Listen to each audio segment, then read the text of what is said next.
And welcome to a very important cinematic episode. Cinematic epic episode. That's a weird one to say. But the important part is I am your host, Adam, and it is going to be a very fun session because this is Orlenna's special. The first of 4 specials that we will be doing throughout this season of Cinematic Epic. Before we get too far into things, let's give a quick shout out to Tabletop Audio. Tabletop Audio is a great way to enhance your sessions from the tabletop to the virtual, from your bar taverns to your spaceships and everything in between. So add that extra ambience and check that out. Before we hop into our session, though, a little recap might be required. Orlenna is one of our only characters that is still active in the story, and it is the only character still active in the story that a player is playing from our first campaign. Orlenna's story is a tragic one, having lost her parents at a young age and becoming an orphan, and desperate to find a way to avenge them, led her from town to town, from city to city, until finally she came to Ambervale. Hoping that the World's Fair of the first campaign would be the answer to this, she was sadly unable to accomplish her goal. Continuing on into campaign 2 with the wisdom, guile, and an eye on Anguin for aid. Well, we're here at this session with the items such as the Reaper Root and other stabilizing magics finally in place. It's going to be a fun session as we figure out where everything goes. But we can't have a session without party members. We can't have a session without some players. So let's bring them all on in. How we doing? Hey! Oh, yeah. Back, baby. Exactly. And it's an important one. And, we're going to go ahead and start off, as we do anyway, but importantly, with the player of the hour, Orlenna. How are we doing, and are we excited for the Orlenna special? Excited, worried. There are so many emotions going on right now. Worried solely because of you, Adam. What? But What is that? What does that even mean? Why would you be worried about me? there you go. That is why, right there. Adam loves us. He's great at doing this, but he's always out to get us. So we're always covering our butts. But my name's Alicia. I'm playing the character Orlenna. He did speak on my tragic backstory just a little. But this is where I feel her story kind of comes to a head, and I'm hoping that for her sake, it turns out the way she wants it to. She has the help of her current party, which I know sounds bad, but she has the help of her current party, and hopefully she is with the right people now and she accomplishes her goal with as few casualties as possible. Hopefully none. Don't put that evil on Hopefully us. none, Adam. But no, it's been it's been a long time. She's traveled. I don't want to say near and far. It's far from home. She hasn't been home in a very long time, and she's hoping that she's hoping that this is it. That she's done what she needs to do, and she's accomplished what she needs to accomplish, and lives to see it through. Hopefully. Yeah, hopefully. But we can't do this without the rest of the party, so let's bring on in our next member. The daughter of Hedera Sequoia. How are we doing? Okay. Also kind of nervous because I don't trust you, Adam. Yeah, you. My name is Jasmine. I am playing Sequoia. I am the daughter of Hedera, the adopted daughter of Hedera, the Queen of the Forest from the first campaign. She is on this mission trying to find answers about what happened to Hedera, and she has some reservations and some suspicions because the people in Ambervale don't seem to want to talk about Hedera or what happened. So she knows that somebody in the city knows something that they're not wanting to tell her, and she's just kind of trying to find answers. Well, what do you mean? She's in jail. It's what it is in the papers. Um, let's bring up our third party member. Tavish! I mean, Yeah, and Tavish, you got to be a little less, nervous, right? You're kind of like in a, quasi state of, the in between, right? Like you can't possibly be that worried, right? No, we didn't. I mean, good evening. I'm Ian. I'm going to be playing Tavish. Tavish is a Duhalid, which is it's a being that is stuck in between life and death. He's not truly alive, but he's not truly dead. He's got shadows and echoes of a past life, but not enough pieces to really put it together.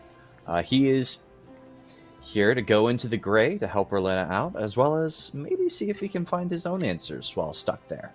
But we will see what happens in the gray. And a little nervous. Just because somebody's partly dead and partly alive doesn't mean they can't end up being totally dead or totally alive. So we'll find out what happens. Look, I just like to think of it as a creative writing prompt. How do you kill that which has no life? But we need to bring in our fourth party member. He's a bit fiery. He's a little zesty. It, of course, is Epsilon. How we doing? zesty. Epsilon, I guess he's doing better lately. We just got all this stuff, so he doesn't feel as bad for blowing everybody's stuff up anymore. My name is James. My name is James, and I'm playing Epsilon this evening. Epsilon's a half-dragon human. He's 6 feet tall. He has fangs, claws, a tail, and horns that crown his head.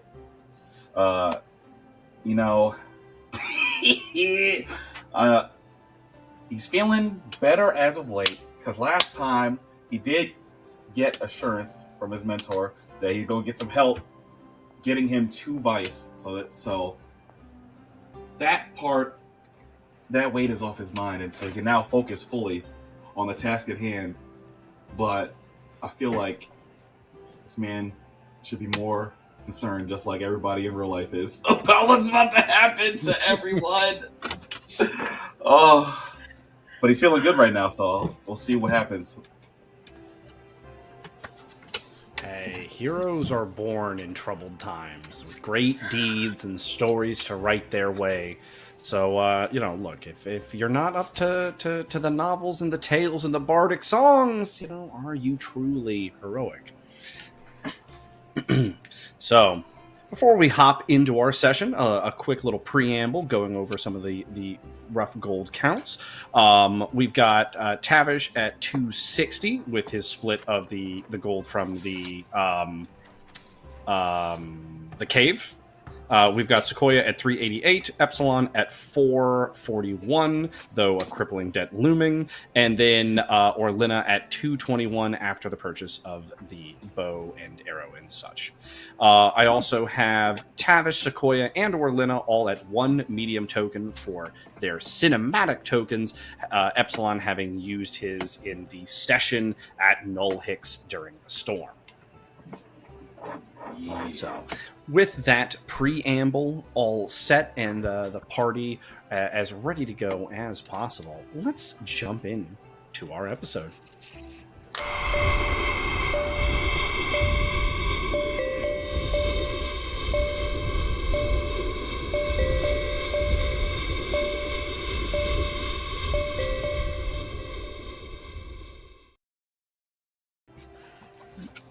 The party for the last couple of days wouldn't see Orlenna much, as she constantly has to find her way to the Mages Guild to work with Angwin to get this enchantment, this spell, these items, this baking made.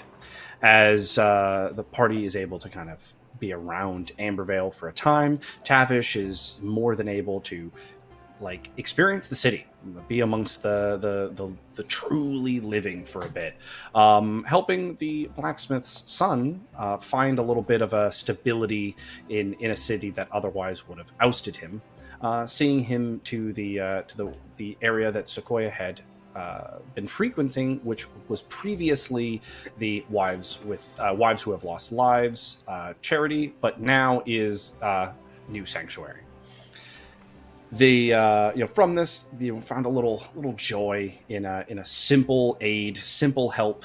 Sequoia, again, you were able to spend these days just preparing yourself, not really feeling like the questions that you're asking are finding the answers that you need. But some of those words from the twins kind of have been tickling the back of your thoughts. Closer to Tamish than you expect. That Orlenna has some answers, but there's clearly some pain there, and you just have a feeling that this is all coming to the end of its line. That the answers that you seek are getting closer, even though it doesn't tangibly feel like they are. Epsilon, you spend your days focusing, training, getting a little extra work in, and making sure that you're as ready as you can. Also nervously counting down those calendar days. One of the things that Darian would have stated to you a few days ago would have been that before you head over to the Mages Guild, make sure that you find him in the Hero Square, which your house is located in. He has some information about a sanctioned mission over to Vice. Finally, though, after a couple of days, very nervously for Epsilon, creeping forward to only 3 days remain. Orlenna makes her way home. She looks exhausted. She is covered in baking materials more than you have ever seen. But she walks in and she tells you, it's done. The muffins have been made, the seals and magic are set, and that the only thing you're waiting on is for Anguin to recover so that you can set out in 1 day. Everyone does the best they can to rest this night. Epsilon now realizing that only 2 days will remain for him. But the rest of the party sleeps soundly, save for Orlenna. And for this, let's pull Orlenna into a quick sidebar. Already? Nothing says fun like secrets.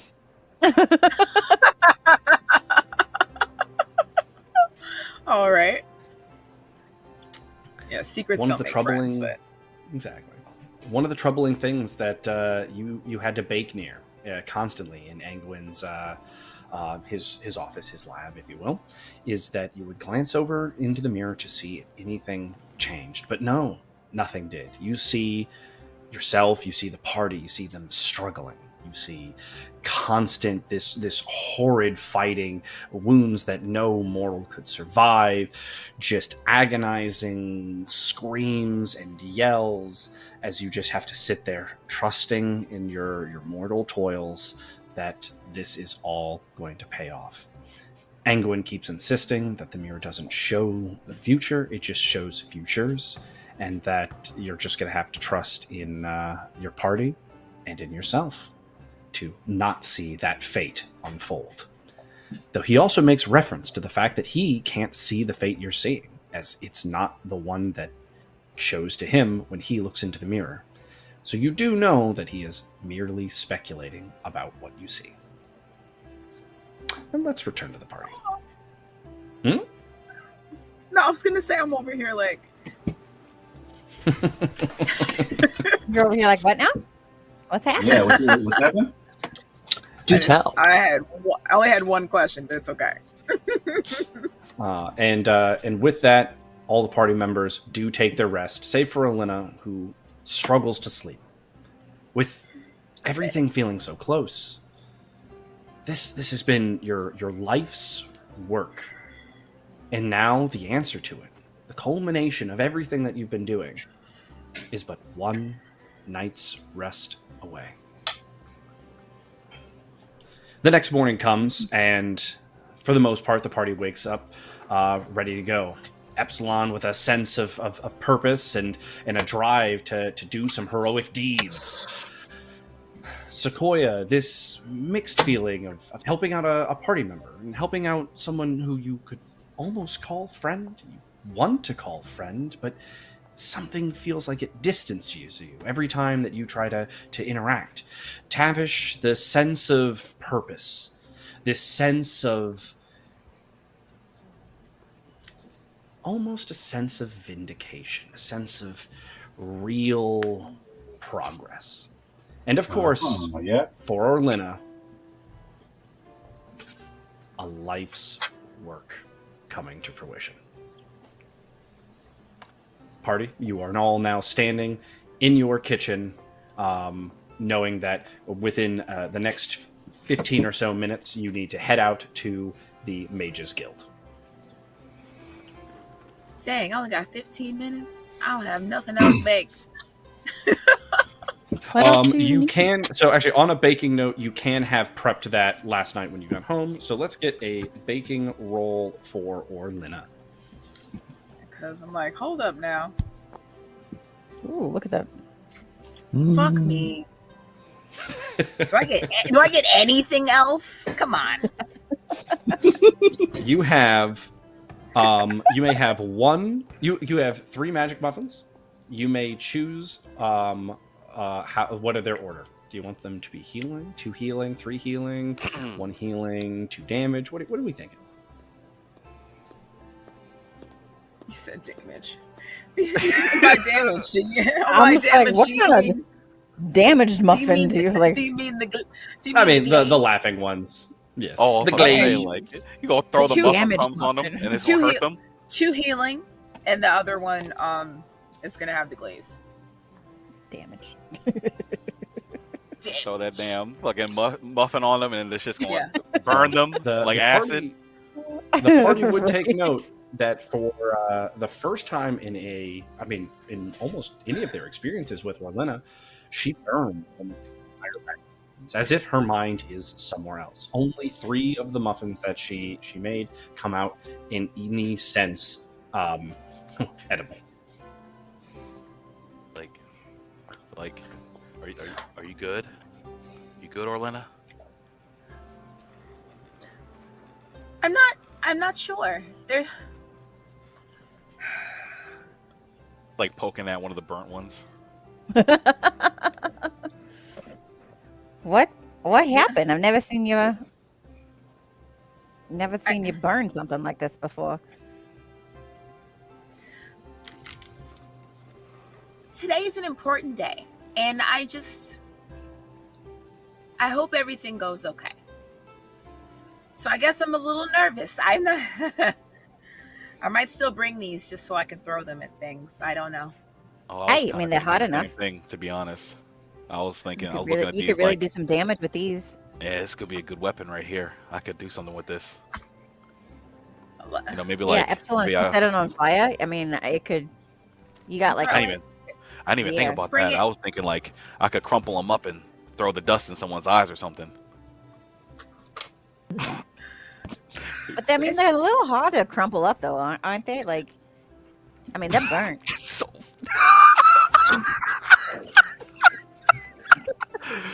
You know what? You're right. Just walks up and puts a hand on Orlenna's shoulder and saying, "It's all right to be nervous, lass.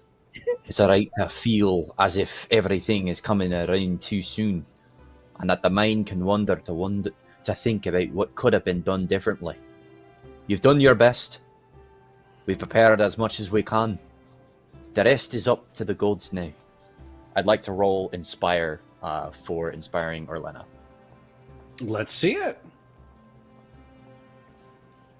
Oh, Okay. that's good. Nice backdrop. Since I have 3 in it as well. Mm-hmm. Orlenna, the words that Tavish just said to you, they ring a little extra true, and you kind of have this moment where you are thinking back to all the work that's been put in with your previous party as you were security agents through the World's Fair, to parties that you had before that as you traveled from town to town, doing good in each place that you went, trying to make each town a little bit better while still also achieving your goals. This hard work's always been there for you, and it's just time that it paid off.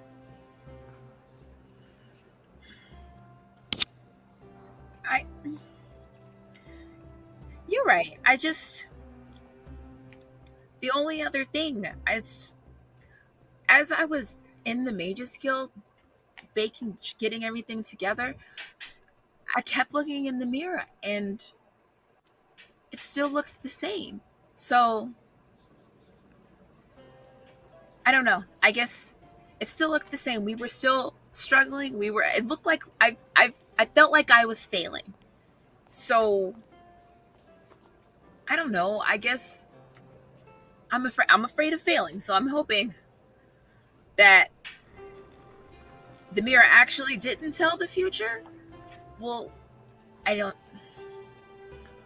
And I'm not sure if there's anything else I can do to change it. I've never been too fond of those who say that they can see the future, or any sort of item that says that they tells you what can come to pass, because they leave out the part that it only shows you a possibility. There's no way to truly know until we reach that moment ourselves. And all that we can do is hold fast to one another and try again and try hard. If you're feeling like you're going to fail, remember that you've got the three of us with you as well. And failure alone may not always be the greatest thing that you desire. It can be a setback. But we can try again. But we have to hold true to one another. And we have to hold truth to one another. I mean, you guys were there with me in the mirror. Well, failing. So I don't know. I'm hoping. Were these muffins in the mirror too? Pointing at the burnt ones? I don't think so. And that's why we're bringing them with us. So I'm gonna grab one. And I just want to see. I want to hold it, and I want to see how easy it is to set it on fire. Oh my god! Let's get a miscellaneous dice roll. My house! I regret giving you the. I saw that one flash. The one was right there. It's similar to like a charcoal. It doesn't like necessarily ignite, but it does seem to like, it takes some time to get it going, but it does seem to hold the heat. Yeah, that could be useful. That could be good. I'm Can it reignite after you light it once? Well, that's how the coals usually work. I feel like then they stay lit for a good while. So who knows what it could be good for? You know. I'll put them in a bag. Can bring them. I can always just like hit someone with the bag, you know. Like a bag of rocks. Just swing it in the house. And with that, though, the party does realize it is time to set out to the Mages Guild. As the party makes their way out into the city square, or into the Hero Square, Darian is waiting for the party. Oh, good. I was beginning to wonder if you had all overslept. Is everyone ready? I mean, I guess we don't really know what we're going in for, so as ready as we're gonna be. We're ready. Yeah. That's about as ready as I am as well. I'm sorry, Tavish? We've faced storms and we've faced goblins and hordes, alright. We'll be fine. Hold true to each other, alright, lads? You're making me nervous. Definitely the best mindset to have. Before we go to Angwin's, as I will not be bringing our guest with us, and he gestures to a person who's standing off of his, to his left. What's that? Yeah. After we're done here, I do have a mission to send you all over to Vice. It will go behind your being sent over to the Mud Fort, but we'll work out the details. Epsilon, it will, time permitting, get you there with some hours to spare with your deal. Helping you along the way, and at Vice will be a colleague of mine, Sigma. And he gestures, and she steps forward. Oh. What Okay. Nice happened to to you? meet you. She looks over the party and kind of looks at Darian and then looks back and goes, well, the last time he had me work with a group like this, I had to babysit them. You don't look like I'll have to babysit you, so should be easy to do. Anyway, get done with whatever quest you're on for now. And like he said, we'll work out the details and get you all over to Vice. It's a fun town. Yeah, sounds And- like it.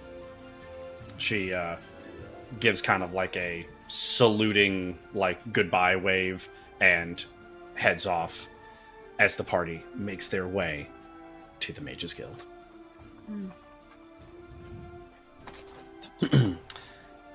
As you make your way to the Mages Guild, you don't have to knock this time. The mage is outside, step aside. The doors are open for you. The way is presented, and you make your way up to the office of Angwin.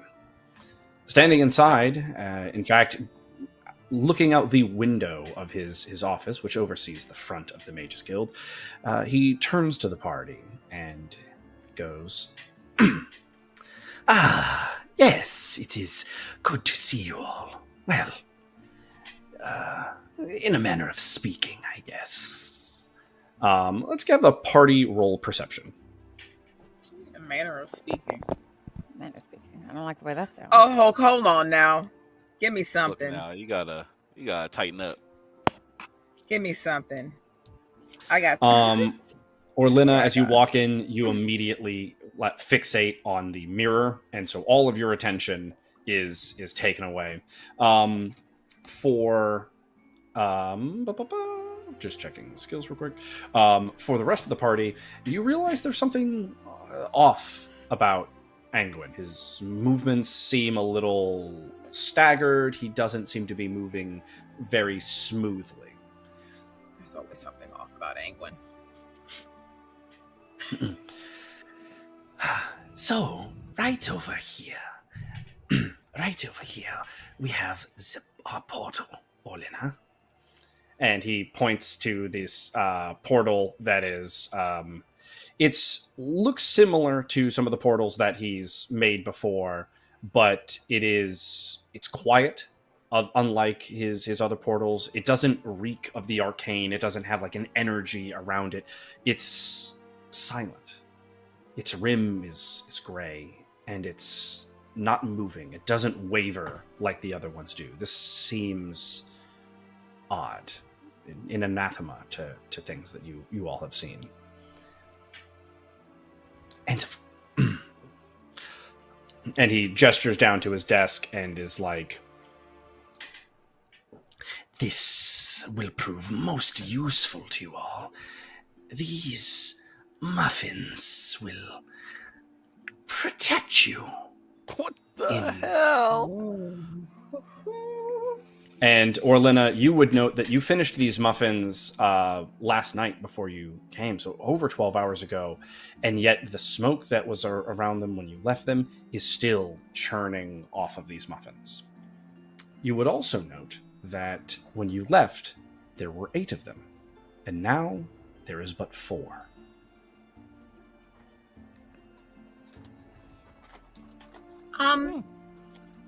Where did the other ones go? I had need of them, so they are in use. We never What do they talked about do? that. I'm sure Should we we can talk about it later. Should I would we like what are to these? see the What are other? these? Hold on. I worked hard on these muffins, and you did not tell me that you were just going to give them away to other people. Can I Assuming you get gave them away to other people. I assure you, they're all with me. I'd like to. So what do you incite need this them man. for? You said of use. I'm afraid you've reached the end of my understanding on this matter. Oh, it's one of those. It's not him. You're That's one not of those- actually here, are you? Oh, I couldn't wait for the party to arrive. I have my own things to do. And besides, you all are in such capable hands. Your own. He stole my muffins. Don't think you're going to get much of a chance to get him to explain himself there, lass. It seems he's did what he's done and take what he wanted and walked off. But we might as well make use of these. I assure you, Shall we? I've used these muffins in the way anticipated. I have already entered the grey. Why'd you need 4 of them? For my compatriots. I required a same party, reason. as you required a party. I don't like how he's just smiling at us while saying this. Never So did what like about? this guy. Hold on. If we have 4, what about Darian? I can act as a magical tether, perhaps. I can use some of my magic to each one of you, and I could be a safety net. If the Grey proves too treacherous or dangerous, I could pull you out. Otherwise, I can watch through the mirror. I think it might have always been my intended purpose. As what I see when I look into it is where we are now. And he, moves his hand, but as if he's watching his hand move in the mirror. Whatever is attached to you all here, I don't think I am meant to be directly a part of.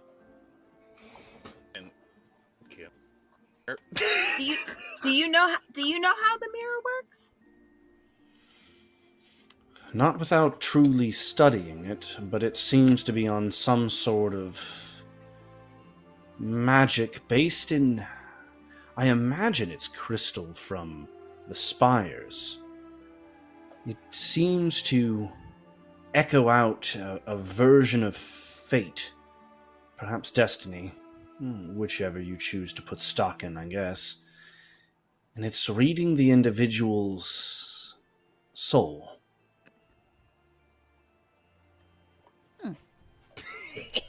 Let me take a look in the mirror. I'll see look in this the thing. mirror. I want to see. Sequoia, as you look in the mirror, what you would see is yourself standing there, and this tree, blooming above you. And at first, you would interpret this as nature, as something that you've seen, and then you realize it's more artfully designed than that, and it's actually a family tree. And it's connecting to all these different names, but as you try to focus on the names blur and fade. And then you switch to a different name, and it blurs and fades. But all the names come back down to one. And no matter how hard you try and focus on that name, it just isn't readable. Damn. Epsilon, I believe you said you wanted to look at? Yeah, let me look in that mirror. As you glance in the mirror, you see that room. The cold floors, the vials, the glass on the walls. And despite the fact that it's a mirror, it's an image, you hear the clicking. Click, click, click. Those high-heeled shoes walking on this tiled floor. And as you see her, she looks at you. And you swear she's looking back. Oh, I didn't like what I saw. Okay. Tavish, I don't know. I don't know. Tavish said not playing. Tavish, the mirror's scary. I don't know, man. Aye, lad, take heart. Everything that can be seen can be killed. I peek into the mirror as well. He's like, Tavish, the only thing you see is a hand trembling, reaching down to 2 cards on a table. The top card, the 7 of Hearts. The hand shaking, flips the bottom card to peek to see. It's the 7 of Diamonds. The focus shifts, the hand still trembling in view, over to the other side. The dealer also is presenting a 7 visible. And racked with the indecision of whether or not everything that's in the pot is worth betting for, the decision of, do you draw another card while sitting on 14? As you go to look at what's in the pile, what is in the pot, everything begins to blur, and your focus is drawn back to the shaking hand, reaching back to see the card underneath.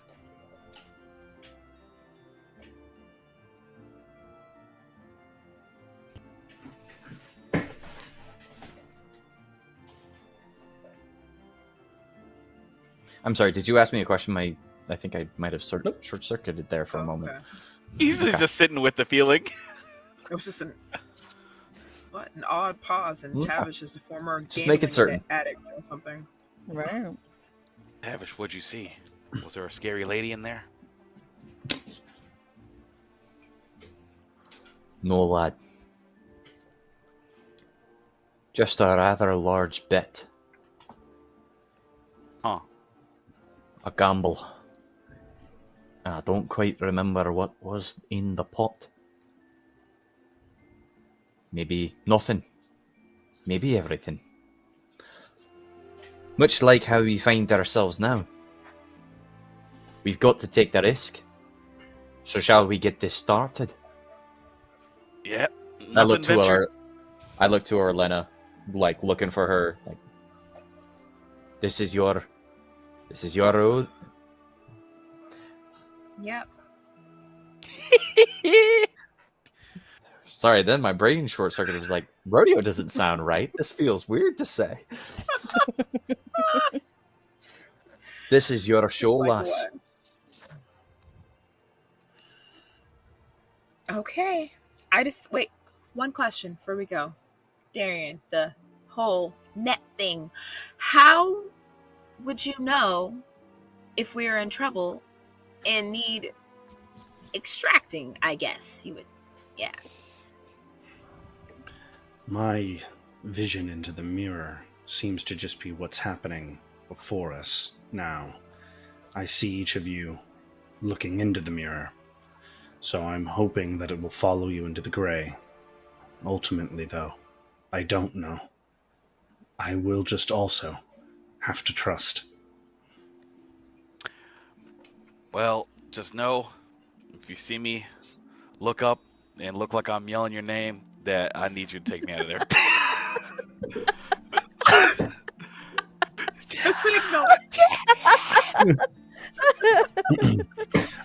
Darian walks to each one of you and places his hand on your back, and you feel him like draw out a series of like runes, and then like a magical link. Like you, as he pulls his hand away, you feel like the very slightest of tug on your body. Okay. Yeah, you're gonna have to teach me how to do that later. Tavish, Okay. I Okay. do have some bad news.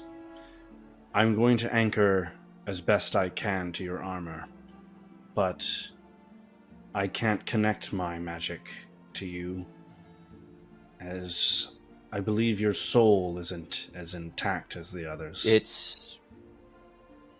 I understand. Oh, damn. I'll do the best I can. Thank you. But I don't think I'll need it. Oh, I hope not. I'm just hoping he doesn't get stuck. Yeah. I mean, would we be able to pull him out with us? If it's kind of like a chain sort of thing? Like, That could work, yes. Right. Okay. So I thought about that since he's not completely alive. Could he get stuck there? Yeah. I don't know. I hope not. But okay. so like if he stopped Let's pulling go. one of us out, if we grab Tavish, we can just kind of carry him off with us. The Anguin replicant grabs the tray and like lifts it up Of course he and does. presents it to each one of you. What exactly is in these muffins? All kinds of stuff. It looks kind of shit. suspicious. I don't know if I trust that. Can I look at this and like just I guess study arcane this fucking muffin real quick before I eat it? Absolutely, yes, 100%. What is your study arcane? Got a 1. A 1? Perfect. Roll 1. He No, no, almost sorry, got a I got one. You can tell Anguin used a lot of layered magics. Like there are certain ones that are a little more like standard, like binding magics, and there's definitely something in all of these muffins that are allowing so many spells and ingredients to not like deharmonize and like get over condensed, similar to like when you condense your magic into a smaller state. So there's something that's allowing all of the magics to like activate and operate within each other. That magic seems to be concealed behind some sort of block or barrier, not surprisingly for who the wizard was behind it. But one of the big things that you do note as you study it is that the weight of magic in a single area is bafflingly heavy. It's easily like 4 or 5 times the amount of spells in a small spot that you have ever seen, even with your time at the Green Grove's Watch. Just gingerly holding one up and like turning it, always looking at it like, yeah, there's magic all the way down in this thing. I don't think I've ever seen so much magic in one item before. Wow, The hell that's did you very do helpful. to do this? I mean, you could look at it yourself, you know. I mean, you really didn't tell us much anyway, so it's like, oh, yep, that's a magic muffin. Like you couldn't tell already by looking at it. It is. Like- It is also gluten-free, Epsilon. You do denote that as well. Oh, wow. Oh, that's Sprung for- important. Sprung for the almond flour, I see. Okay. I see you. Tavish is just gonna pick one up and be like, let's hope this doesn't taste like Alright. ash. And just goes ahead and lowers the faceplate down and just eats it. Places the faceplate back up. Perfect. I watched. Is everyone just going to watch Tavish? So, Well, I Tavish wanted has, to watch just to It's see still his, kinda just to see weird his looking at eating his process, face. and then I was gonna eat it. It's like, yeah, let me see what Tavish it looks like is- eating this food. She wants As, to touch uh, his as- face again. Tavish, as you ingest the food, it feels like it just like you bite into it, it feels like it just like ensnares itself across your teeth, like wriggling, almost as if it's moving upon its own accord. And as you try to swallow, it feels like it coats your inside, just swarming through your body. This icy cold touch, yet blazing heat that just radiates through you. And then just like that, each of the party members can see through you as if you are not fully there. Oh hell It's no, like- son! You're a ghost. That shit, it was moving it was wriggling in its. What the hell did you put in this muffin? How would you know that it was wriggling? It was in my mouth. I was looking and I was like this.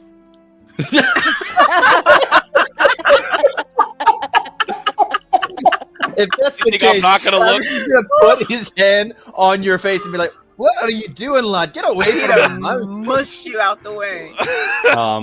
Well, upon that interaction, Tavish, All as right. you would try to like push away, your hand would just go through his face.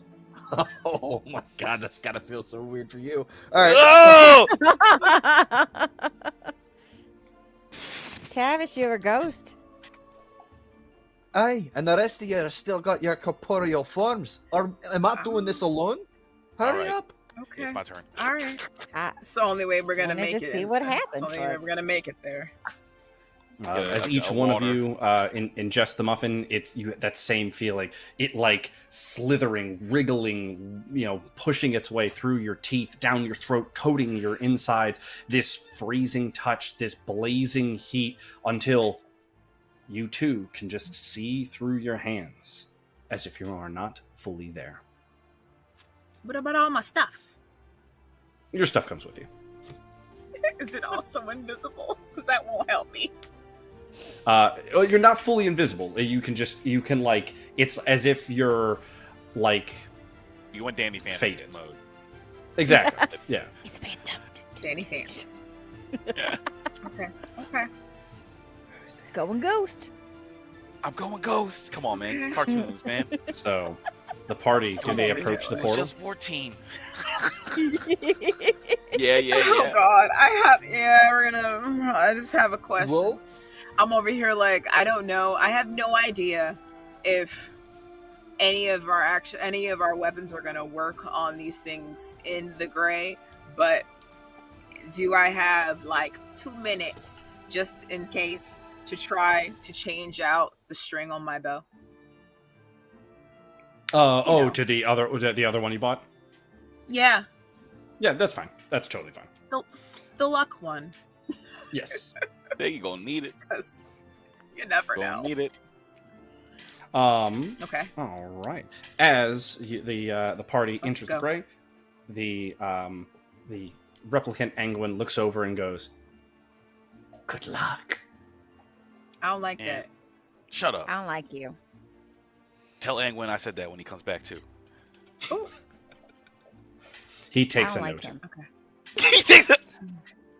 Epsilon said to shut up. Koya says she don't like you. The party steps through and is met with a blinding light. Ah! It is blinding. And then gray. Of course. Oh dear. As you step step through this portal, through this blinding light, into this gray, it feels like everywhere other than this path that your feet land on is this shifting storm of the incorporeal, this magical torrent, and then all of these figures start zooming out of the gray, inches away from the pathway, as if the path themselves is what they cannot tread on. And you stare at these monstrous figures, these haunted creatures, and they all just stare at you while lingering, but inches off of the path. And then, to no one other than Orlenna, voices start erupting in your head. You hear, when's Daddy coming home? He's not. And it's just this wailing cacophony of voices, these cries, this lamentation, this fear, this woe, this sorrow. And as you kind of stagger a little bit, as it gets louder and louder, and you make sure not to step off the path, you then realize in front of you, as the voices slip away and become more muted, that you're looking right into Hedera's eyes.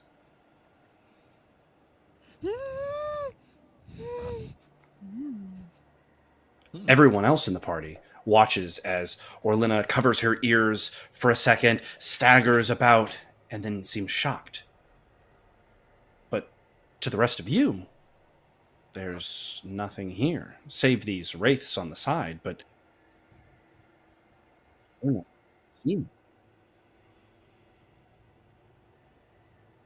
Aye, lass. I'm sorry, go ahead.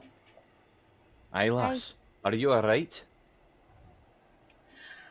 What's the matter? You can't hear them? No. All I hear is silence. I can hear them. They're all crying, and I can hear all of them. All of them around. I can hear them. You can't hear anything? Nah. No, Orlenna, I Not need at you to all. listen to me and focus. You might be able to hear them, but we need to stay true to whatever we're trying to do here. We're here for a reason. Block what them are from we your here for? mind and let us get forward. I don't know what lingers here, but if it's more like them, I point to the wraiths at the side. I don't have a keen interest in getting too friendly with them. Okay. We keep going, because As Tavish finishes his sentence, it's good to Hedera be looks at alive. you and goes, "He's right, you know. There's a lot of things here that are dangerous. I've relived so much of my final moments. And I understand what happened to me. I was outplayed. I underestimated the maliciousness of mortals. But Orlenna, something that doesn't make sense to me is, why did all of you get to go? Why wasn't I set free? And we have a choice for you, Orlenna. Oh, Okay. shit. 2 options. Okay.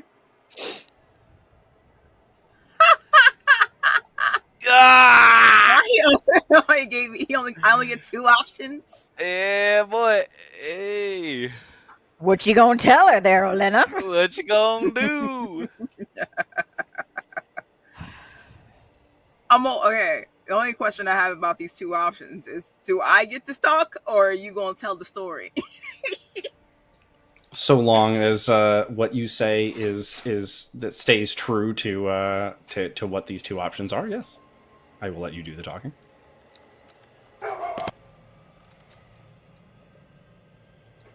Okay. I can tell her. Okay.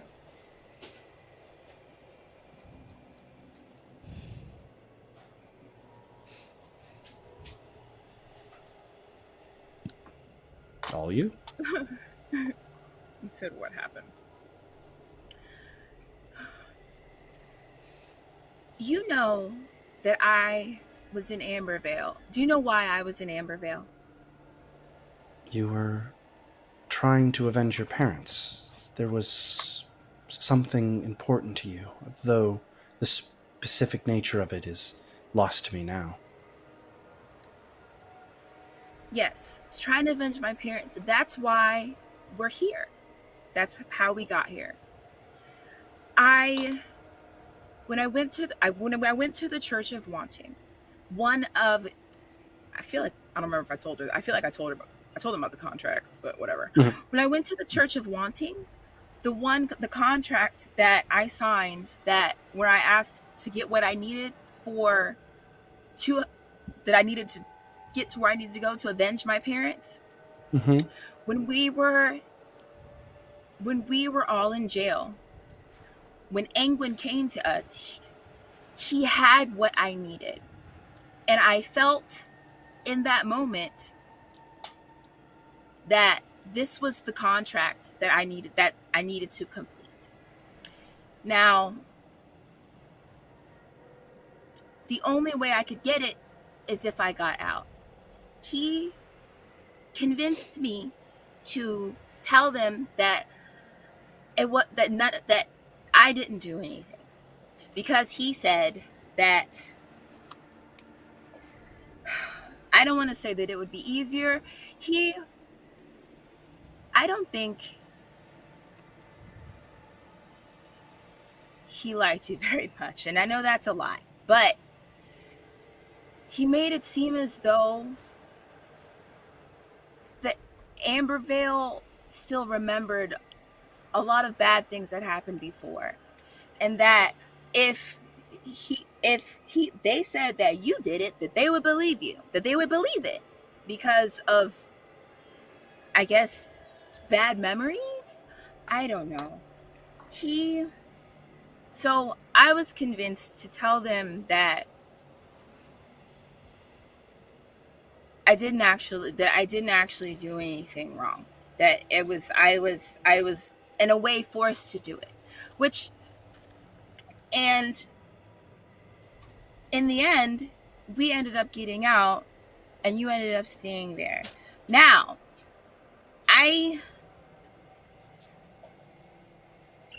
when I said that I would do it because it was the only way that I could get the herb, I didn't know what was going to happen. I feel like, of course, he wouldn't have told me that, because I feel like if he told me that I wouldn't have done it. But I didn't know what was going to happen. He didn't tell me any of that. And this whole time, while I feel like I'm hopefully getting what I need to get, I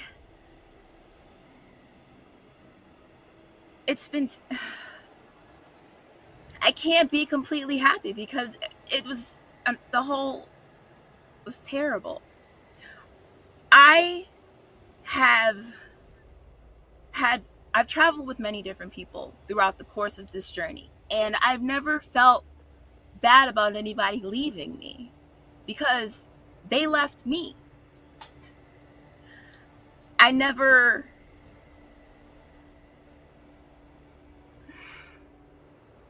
Nothing like this has ever happened.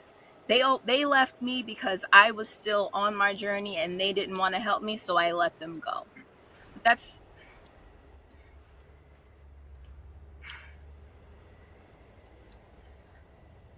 either way. I was convinced to tell them that basically none of it, I wasn't involved, that I was forced to go along with it. And that's what happened.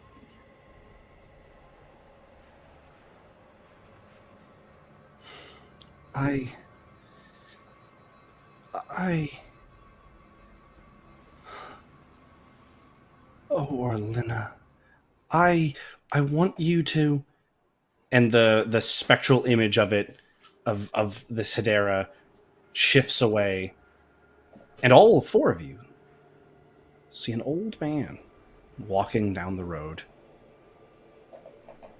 towards you. As he gets closer, the image you see is pleasant. What?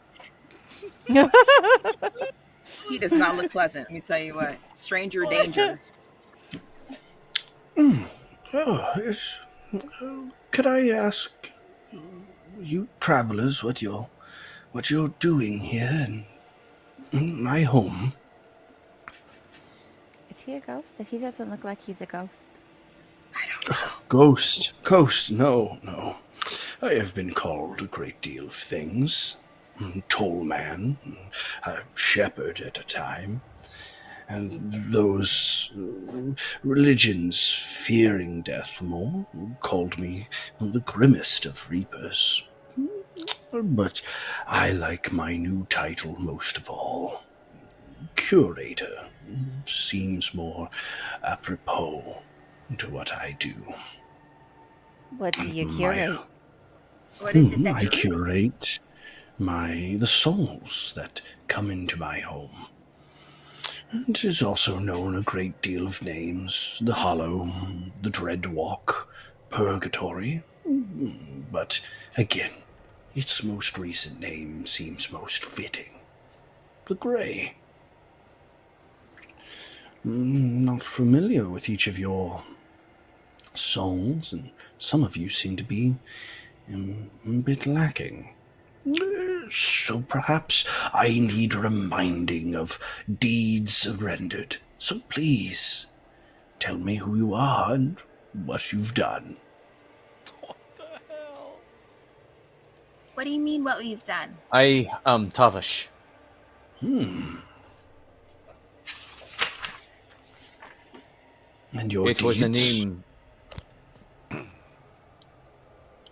I have done some good, and I have done some evil. But I hope now that if you're allowing, that you allow me the laws of hospitality to cross through your home to help another find what they're looking for. What about you? And he points to Epsilon. I am Epsilon, and I'm been a hero for a few months now. I've done some good, but I hope to do even greater deeds in the future if you would allow me to pass. Interesting. And you, young miss. And she points to Sequoia. Oh, my name's Sequoia. I protect nature and the forest and the creatures that live there, and I'm just trying to find out what happened to my mother, and I'm hoping that maybe I could find some answers here. Fair.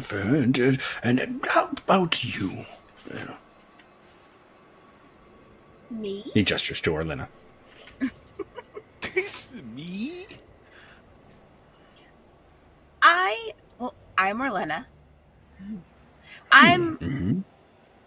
I'm also here about my parents. Deeds? I don't know. Recently, we have been on a mission to try to help the people of the Mud Fort have better lives. We saved a few of them. They also saved those hostages at the in the tunnels. We did save hostages in the tunnel. They were going to be sacrificed. Sequoia would've saved been all here those too, I people in the guess. city. We've Yeah, done I a lot did. of things. Okay. It seems that none of you are supposed to be here. So, why perhaps are you in my realm? And his tone and voice seems to shift, and no longer is the frail-looking old man in front of you. Instead, you are met with a much more intimidating. Oh nah, Oh dear. nah. Speak. Oh, Why are you in my realm? We're here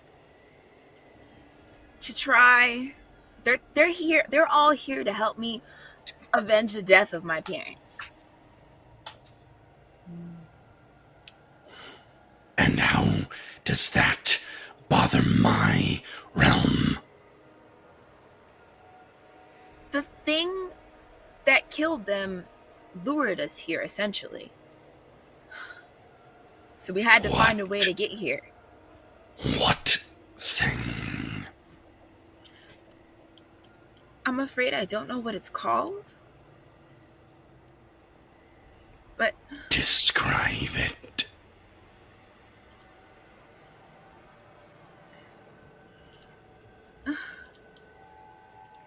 I don't think I have a well enough description of this, Jamie.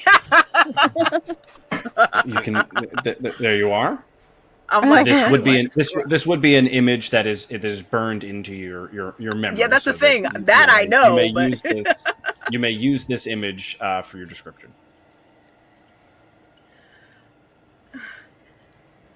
the best way I can describe it is he's almost like an undead, never-ending dragon-like creature.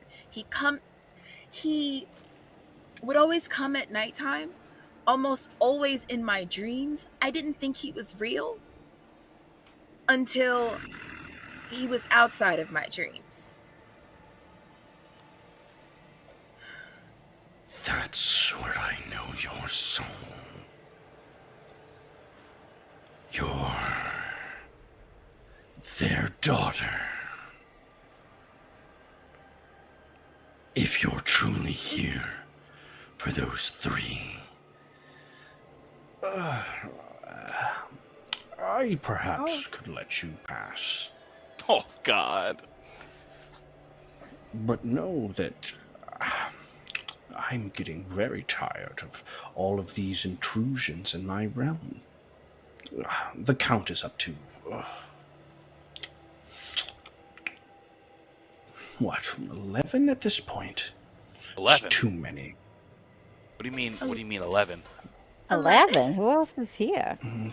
4 more entered my realm in a very similar matter to yours, saying they had some spiritual journey to go upon. Some elder mage to speak to. Angwin. But Did he you'll, look Said Did they he came look here like to talk a- to someone?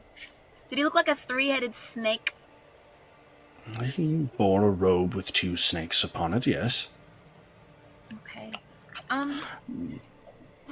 Who did he have with him? Or what did they It look was like, I guess? a party that spoke of deeds rendered for quite some time. Skittish little snake fellow.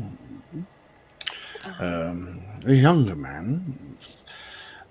Locks of near ivory, the hintest of golden yellow.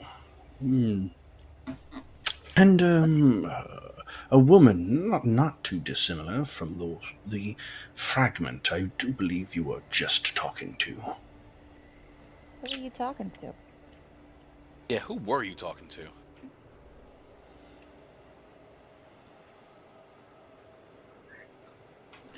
But you'll find your path is a relatively easy one to walk. Just down this road. That If doesn't you look don't very mind, easy. if you don't mind me Okay. asking, which way did they go?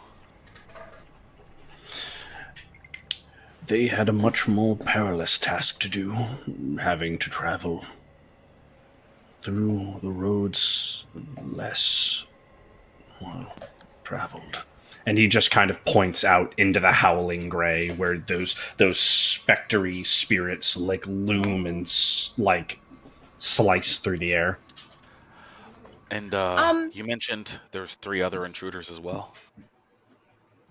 Yeah.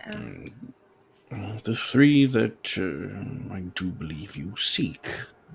This force of something that I just contained. You'll find it within a overlapping bit of my own realm. Magic I'm not too disproud of.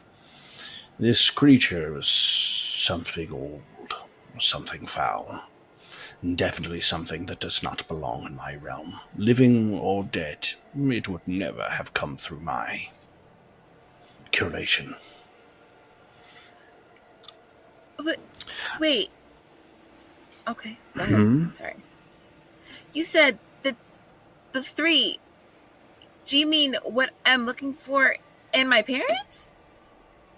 I do believe so. It was a So, battle the 3 of them were having when they first got here, some time ago. Though time is meaningless here. if they're intruders, does that mean they weren't always here and they're not supposed to be here? No, none of these 3 were meant to be here, no. Not by any count that I have. So trapped now in a pocket of my own making.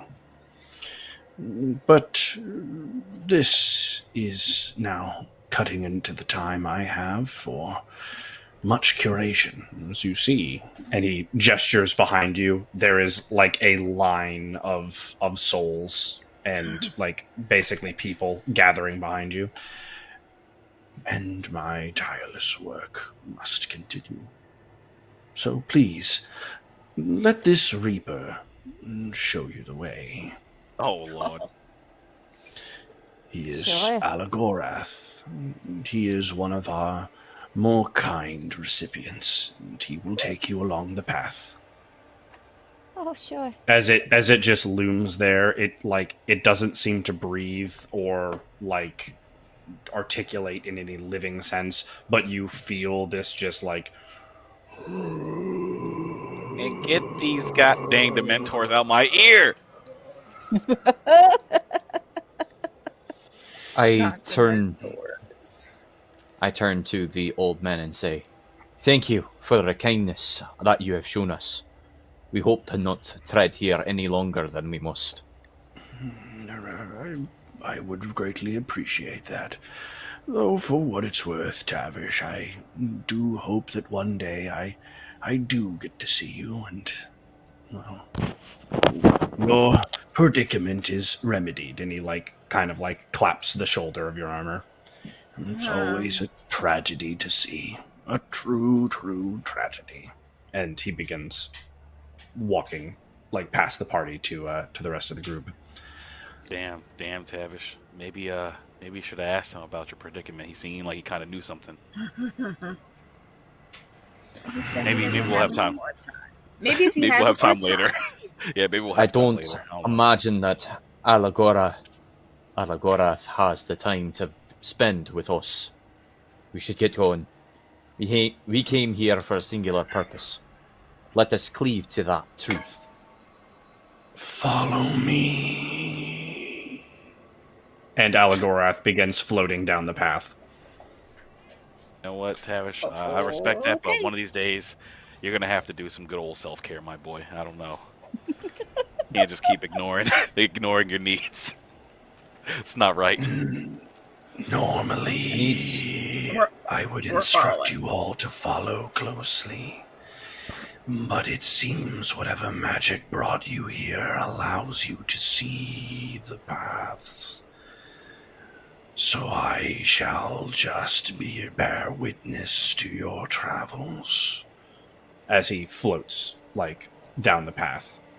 You would note that you do see you see a walkway that you're going, whereas like the other like reapers that are like traveling with groups or individuals seem to more be like holding their hand or shoulders as they guide them through the gray. Okay. You see roads and paths and streets, as almost as if this is a town structure that is like clouded and smoke and invisible. It seems as if people other than you and other than the Reapers do not see these paths or ways. Algorath, what happens should one fall off the path? They claim you. And he gestures to like the shifting wraiths outside the paths. And forever you will hunger. Forever your bones will chill. No destination. Right, so not good. Okay, got it. Okay, stay on the path. Aye, come on. Noted. Let's keep up. Yeah, so while we're You going, come to this like wall of gray, and his wings flap once, and the path like reopens, almost as if the smoke was a door. And you continue down your path. And on that note, we will take a short 5-minute intermission. Oh shit! I gotta remember what I was about to say. I'm about to say some dumb shit to you. I was about to say, Oh, We I'm will a hold be it. right back. Oh my goodness.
And welcome back. It's been a very fun session. If you are joining us just now after our break, I am Adam, the GM here for the Orlenna special and sessions in general. It's been an interesting one thus far. We've made it into the gray with our muffins in our bellies, both warming and chilling us, giving us a incorporeal state. Speaking with a man who called himself a few different titles, the Grimmest of Reapers being one of them, though Curator was his preferred. He introduced the party to the land of the Grey, a purgatory of sense as souls get sorted to their final destinations. They travel with Algorath, a Reaper, who is taking them to the place that three mysterious beings who are not supposed to be in the realm are. And let's rejoin our party in the gray as they continue this journey.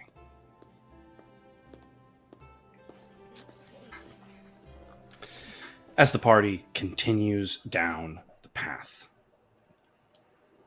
something catches your eye, Epsilon. The whole party sees it, but Epsilon, you specifically take note of it. This glowing orb, this dome in the gray. It feels far more touchable, though it is off the path. Let's get a miscellaneous D20 roll for Epsilon. It's a trap. Don't you touch that orb. Don't walk off the path. You're in enough trouble already. As you stare at this orb, there's this feeling that it's you feel it like in the core of your chest. It feels similar to when you were at that temple in the spires, the one dedicated to Mervena. It feels similar to the feeling you got when that custodian there, that in his name, though he didn't say it, pops into your head. Ro. And this feels connected, and yet somehow not. And then you think of what the twins said. That this web that you're attached to is far more spanning. There are strings yet unseen.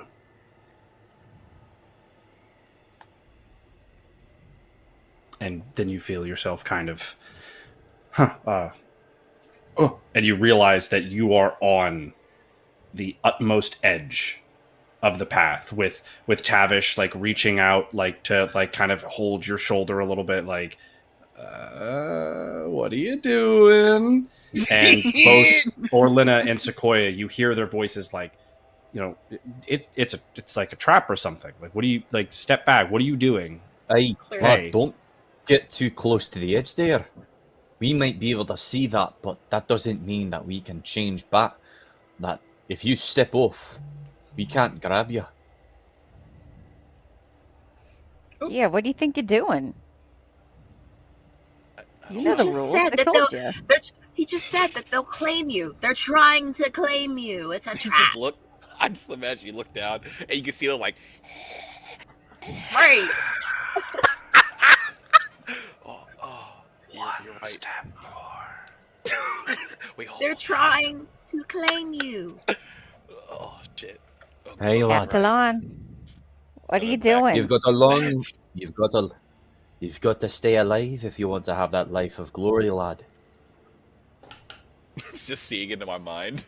Epsilon's so transparent. Literally. Like a piece of glass. Literally at this point, yes. Right. Why do we linger? Shit. Again. Just. Yeah. He's like, sorry, Dad.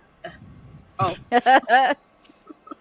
And the party continues down the gray. Yes. Yes, Tavish? No, looks like you're going to say something? No? Apologies, Master Algarath. We're staying true to purpose. I kind of give Epsilon a little tug to get him like just away from that edge, so there's not like a accidental step into the beyond, and be like, "Come on, lad, let's go." He's fucking rubbernecking on the way out. Look, see, that's that. Look, that's that beyond section. It'll get you. Oh, And then the party reaches a fold within the gray. Lapped over itself, swirling and churning, this sphere within everything. Well, that looks pretty ominous.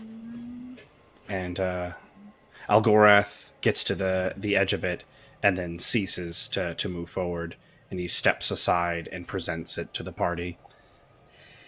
This is where your 3 are kept. Kept? He did say he had to try to contain it. They are not of this realm. Do you know where they're from? 1, I do not. 2 are from your world. Okay. Okay. Oh. What? You may step through this barrier. Are we For going to be able now. to come back? Yeah, I was gonna ask.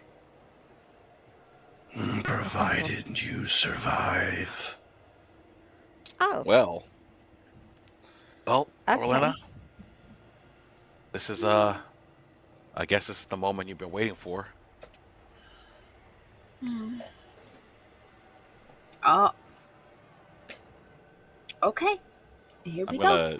I'm gonna draw my sword before we even step through the hole. I was about to say, Tavish is gonna draw his sword.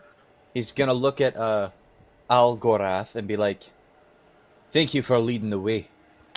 I hope we see you again." All I suppose will you'll be see waiting for us us, in the end. You gotta choose your words better, Tavish. That wasn't Of course. that wasn't it. Okay. As the party steps through the barrier. Oh, sorry. Is there any last actions? No? We're good. I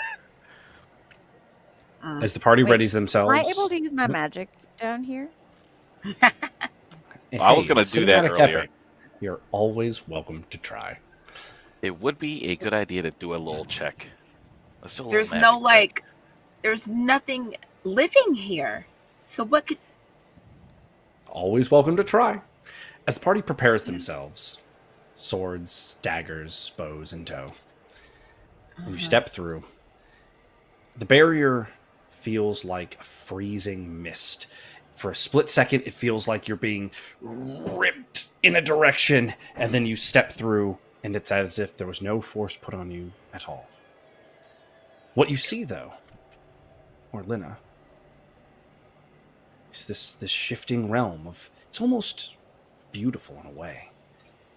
And then through this swirling gray and tiny bits of fragments of light dancing around, you lock eyes with an individual. Her purple eyes staring back at you, as if she hadn't aged a day. Mama. You stare into the eyes of Dang your it. mother, and she whispers out, Orlenna? And then you hear this roar echoing through the realms, and you hear, Orlenna! It's going to breathe again! Quick, group up! Orlenna! And then a figure comes running out from the gray, jumping against Orlenna, the person whose eyes you were just meeting with. They collapse together as this black flame, this smoky fire engulfs the two of them, burning around them and exploding violently. The two of them barely make their way up, dusting themselves off. The man, immediately his hands start to glow, and some of the smaller wounds on both of them begin to heal as he looks over and he sees you, and in the very moment that you have dreamed. You saw it in the mirror. You've heard it in your nightmares. He looks at you and he goes, Orlenna! Run! Oh no! The creature looming over the two of them, its head snaps unnaturally, staring directly at Orlenna. Despite the distance from it to the party, you can tell, without a shadow of a doubt, that it is entirely fixated on Orlenna. It lets out another roar.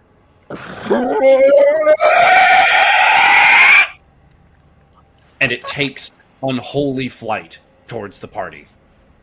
Let's get an initiative roll for our party.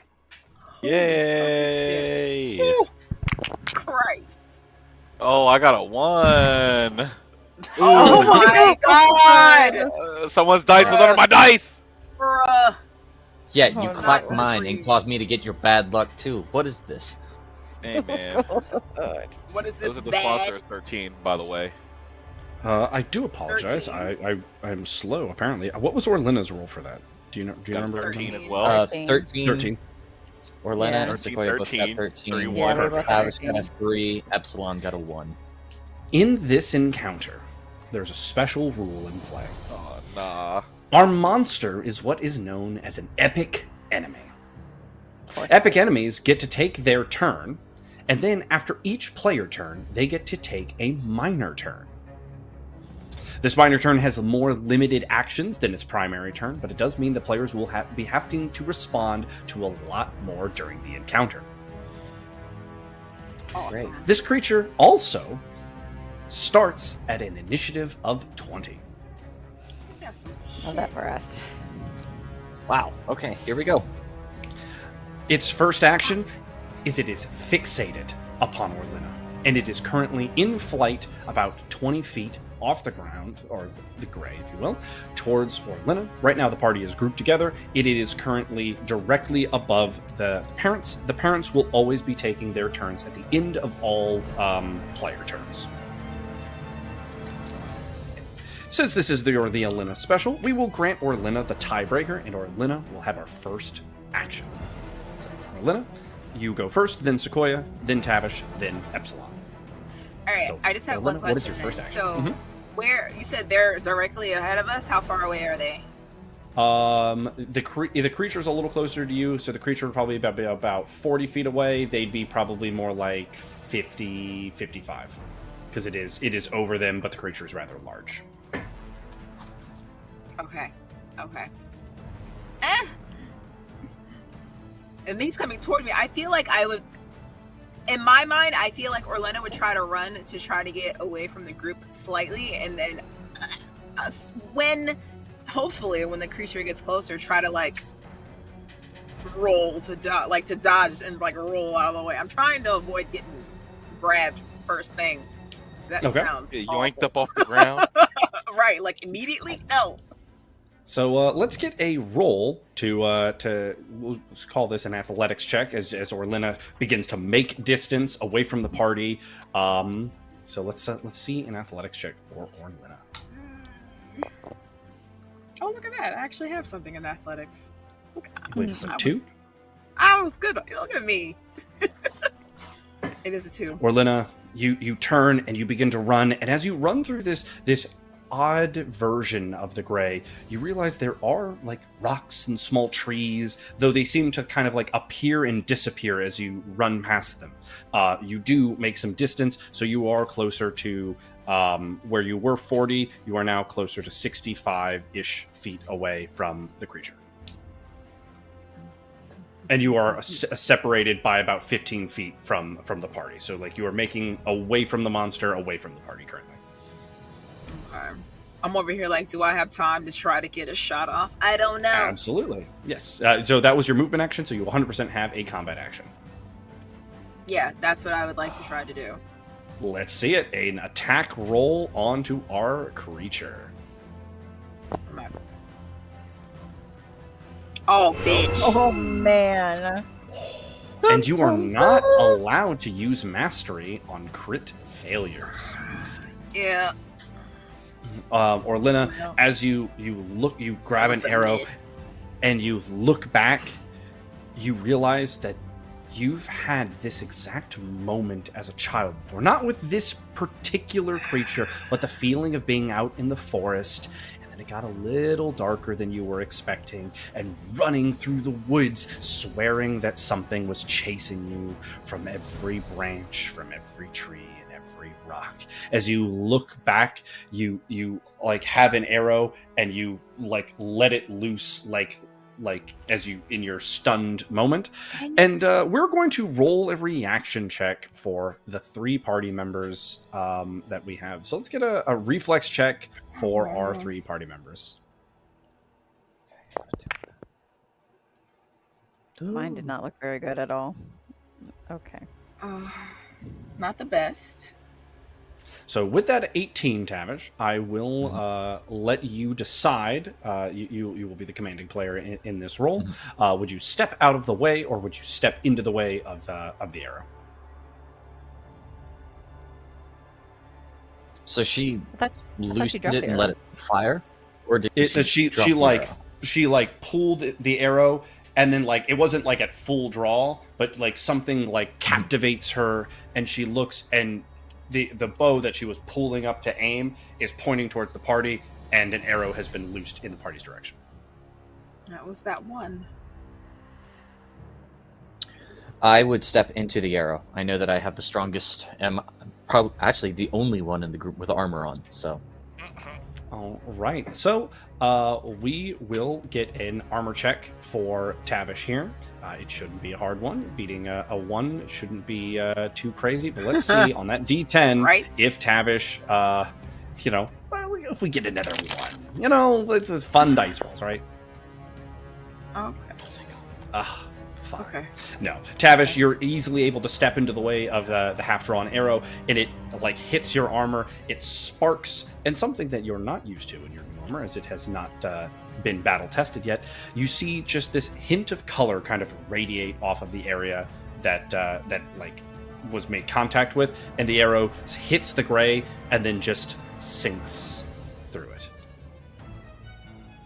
interesting. Okay. Sequoia. Unless you want to force actions, Orlenna, it is off to Sequoia's turn.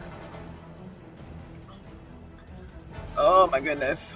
Force action? No, because I feel like the only other thing I would do. No, I was gonna say the only thing I feel like I would try to do was, I don't know how well I've actually like looked at it to try to like assess, like if there is a good place to shoot it and what I would use for that. And I don't even know if that counts. That would be a forced action for your non-combat action. With that, we will do the monster's mini turn real quick. The monster's mini turn is going to be to lash out with the shadowy tendrils that cover its body. The only 2 people that are in range of this are the parents. And so let's get some an attack roll for our monster and 2 reflex checks for the parents. Crap. Fuck me. Is it on a D30? It is indeed. Yeah.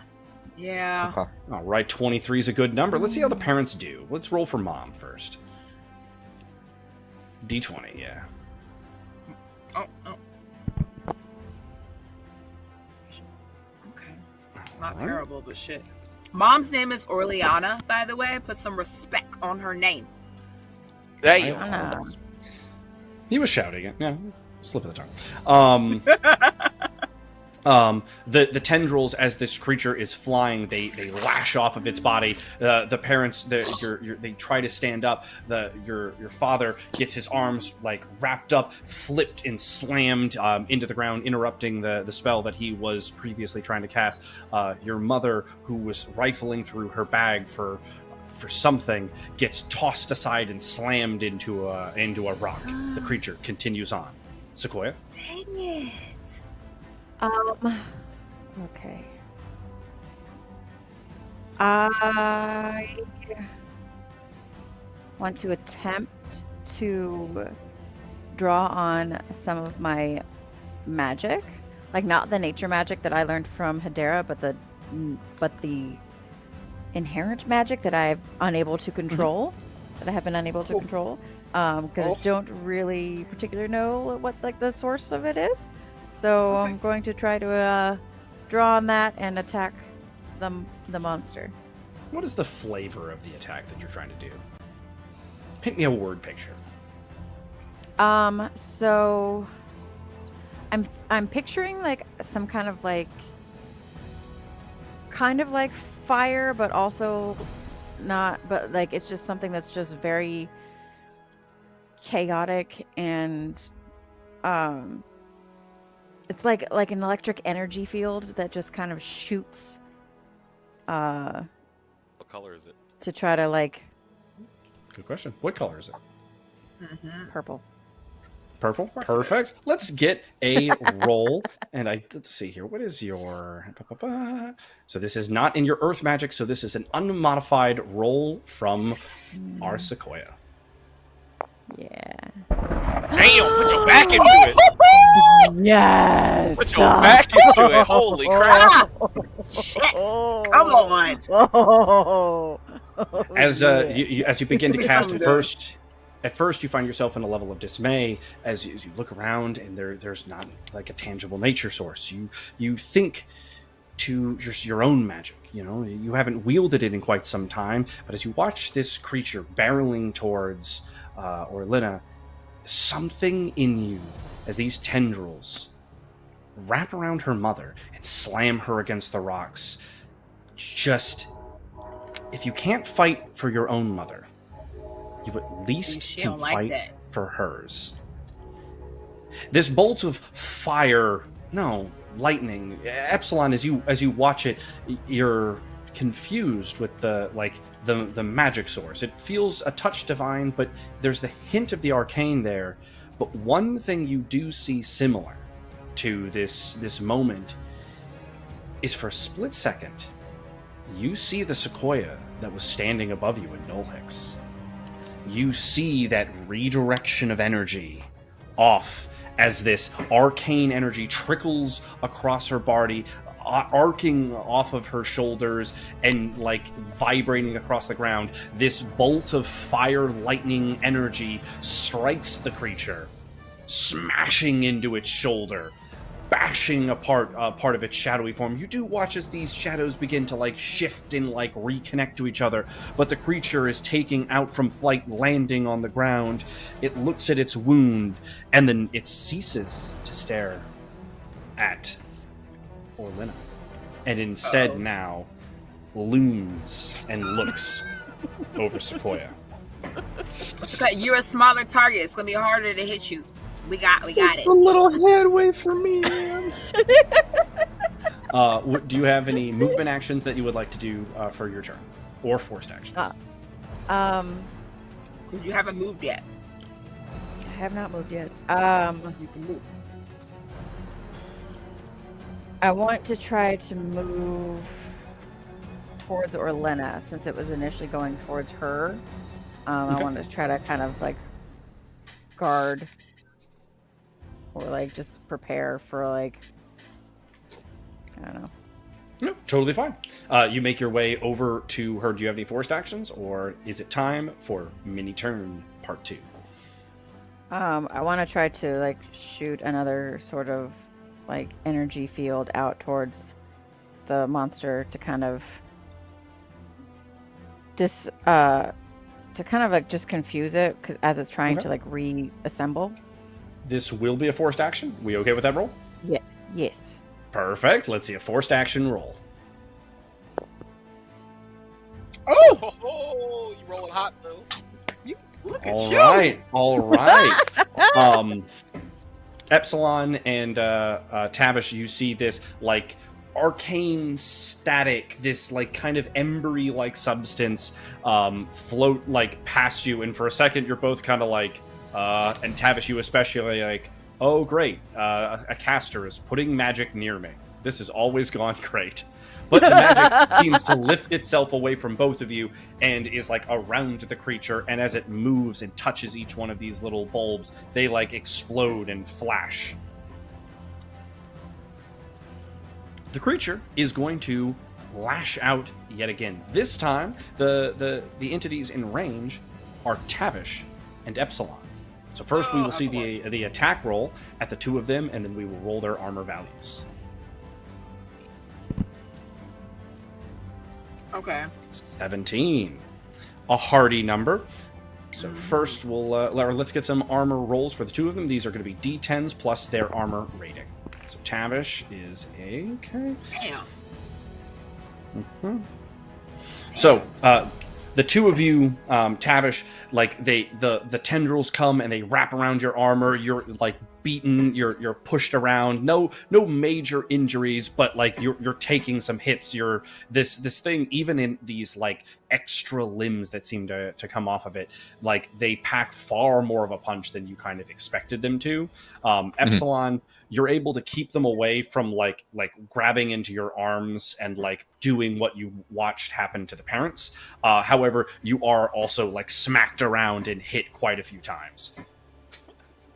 Battered. Tavish, it is now your turn. I would like to start swinging.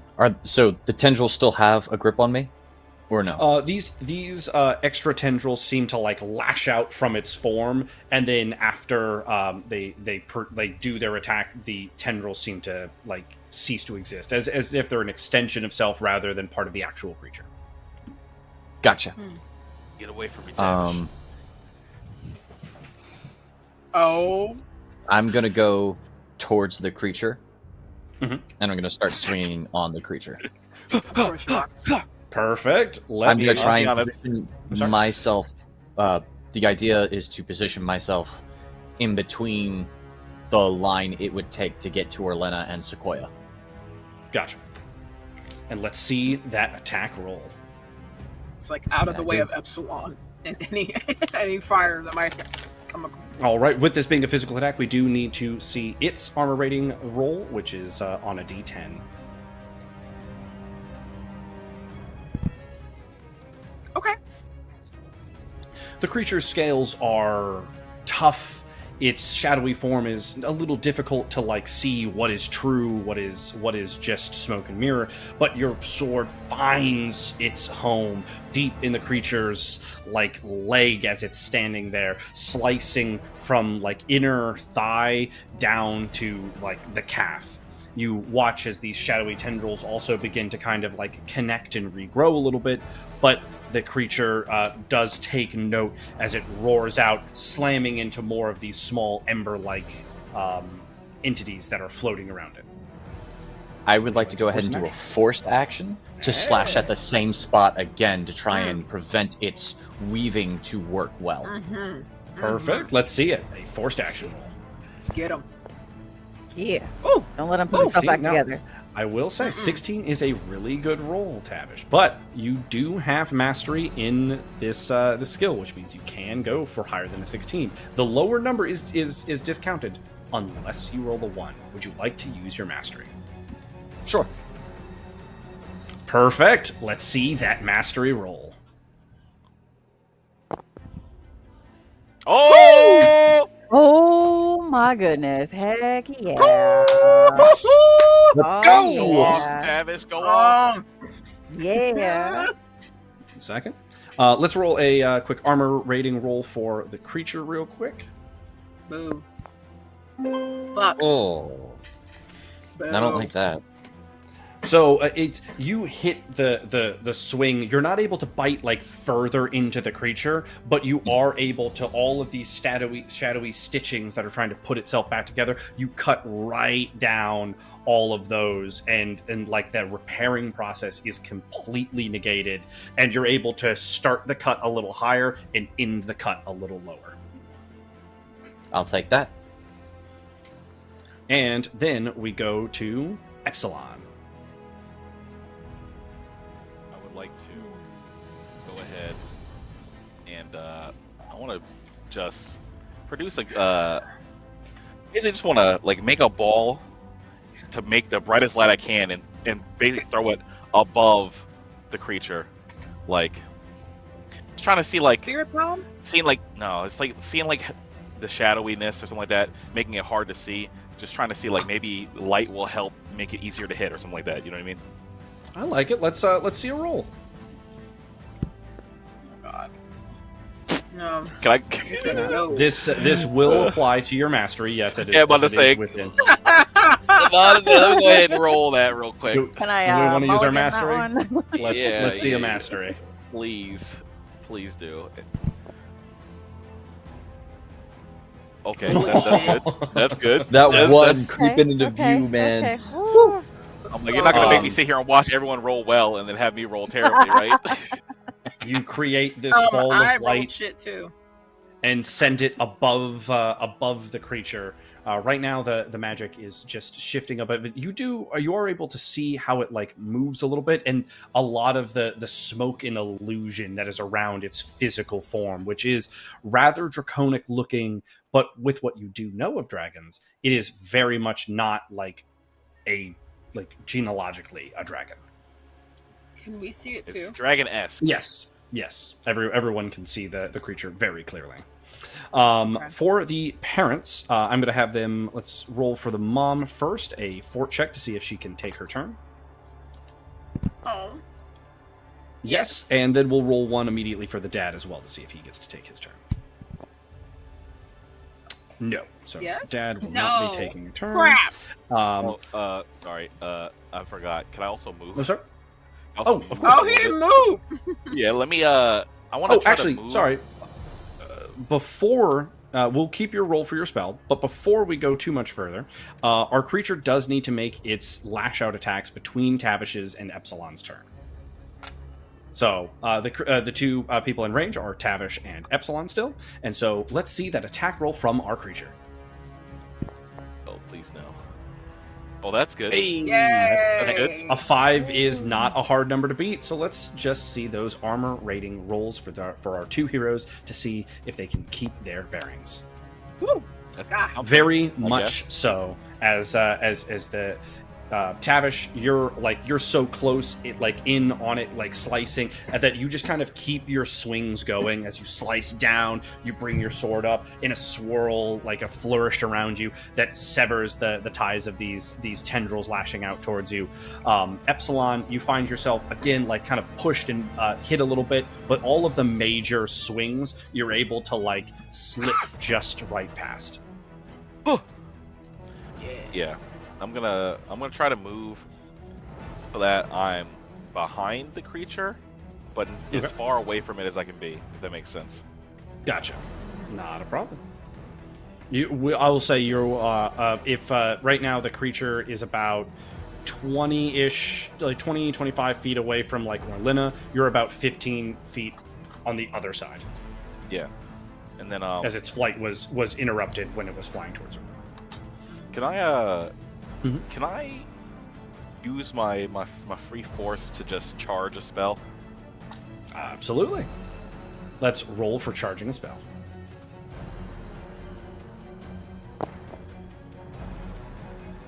Oh, come on, bro! Come on! Oh, would you like to use mastery? Oh, I feel like somehow It was so close. Yeah, let me go ahead. Oh, such sadness. Let me not have this. Please don't do me dirty. Some old bullshit. It really was. It's scary every time the dice roll. And you know what? I got Hey, one more rage too. you know what? I think does that count as a crit? Way better. That does, with your level 4 or with your level 3 bonus to your to your spell, meaning that you have an increased crit range, so you are now charging with a crit. Let me write that down so I don't forget. Epsilon is charging a crit. Oh, everybody! Thanks for not blowing me up. With Epsilon's turn ending, before we go to the dice rolls for the mom and dad, we do need to have another lash out encounter as the creature takes it at the end of each player turn. So we will roll yet again, this time only on Tavish. Let's see what the monster rolls. I believe in you, Tavish. Moral support from over here. Okay, that's good. That worked out Not real the- close good. between that 28 and 30. I am. It sure fucking did. Not the hardest roll to beat, and Tavish Tavish with hot. another great Yes. armor roll. Tavish Again, has armor. Tavish you find yourself like in the groove, your sword slicing through, keeping any of the major blows, the ones that would hit at the ankles, the ones that would hit near the head, that would knock you off balance. You keep those at bay, and you just let your armor do the rest as the tendrils hit, slamming on your shoulder pads and your back. And the party would also see that each time it impacts upon his armor, there's this little prismatic spark that kind of shoots like just a hint of color. Going over to the mom's action as the dad is forfeiting his round, the mom goes straight into looking through her bag. She's rifling for something in her bag, and let's get a miscellaneous dice roll to see if she finds it. Oh, I hope so. This is interesting. Oh. Yes? Yes? She continues to look. Oh, man! The monster stands like high on its legs, though slightly favoring its left side, with Tavish hacking at its right leg. And it raises its claw, looming over Tavish, its arm high in the air, energy glowing around it. And that is the monster's turn. I don't like it. Orlenna. Mm-hmm. Orlenna would want to try to shoot an arrow to where, like, generally we're on a like, it's draconic, but we don't know for sure if it's a dragon or if it's not. So, like, I know the area that she would know would normally be weak to a dragon. We're going to try to shoot an arrow in that area. Gotcha. Totally fine. Let's see an attack roll for Orlenna.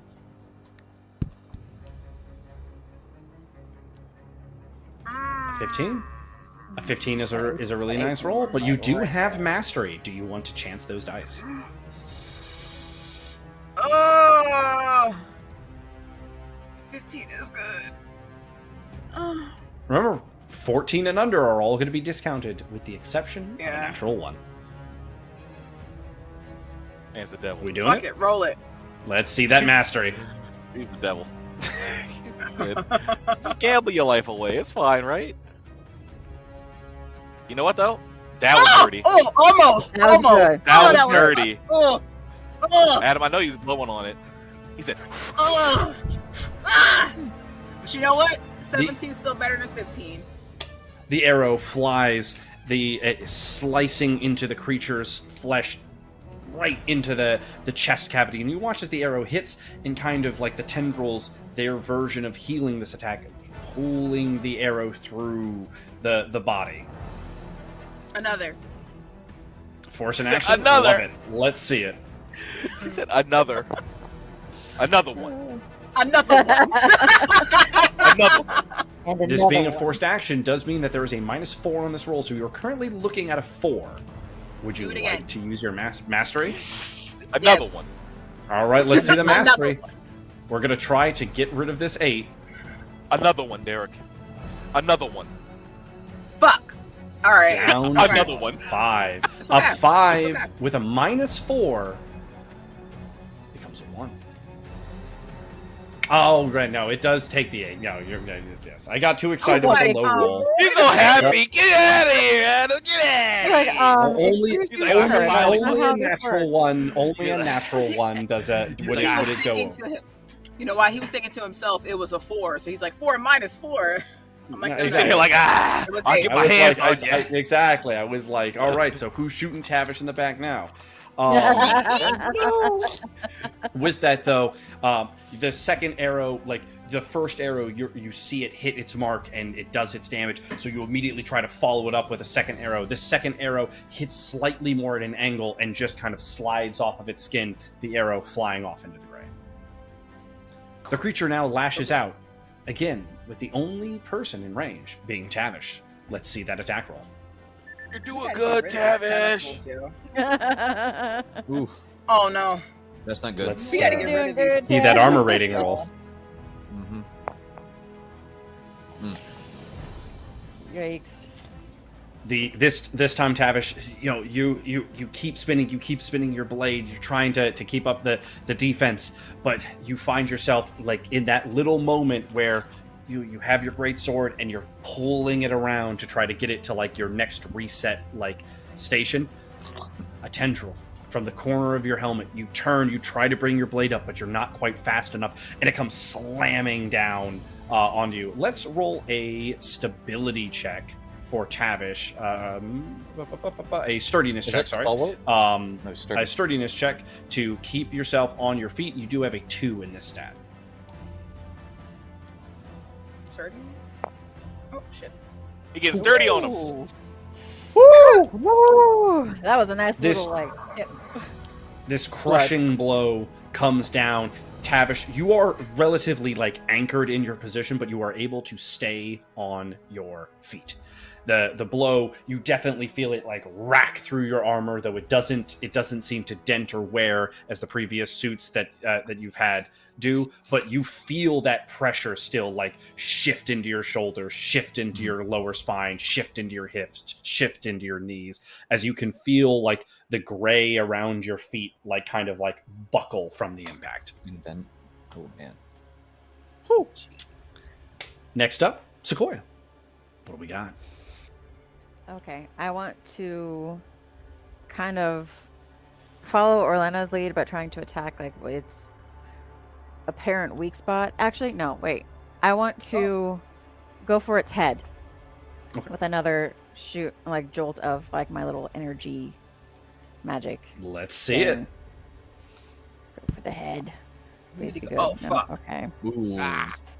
This time, the tentacles. energy is forced out, a blaze of energy. But right as you're about to release the spell, the creature shifts up with its arm, like as it's preparing to come down on Tavish, and your arcane shot just barely slips past its head.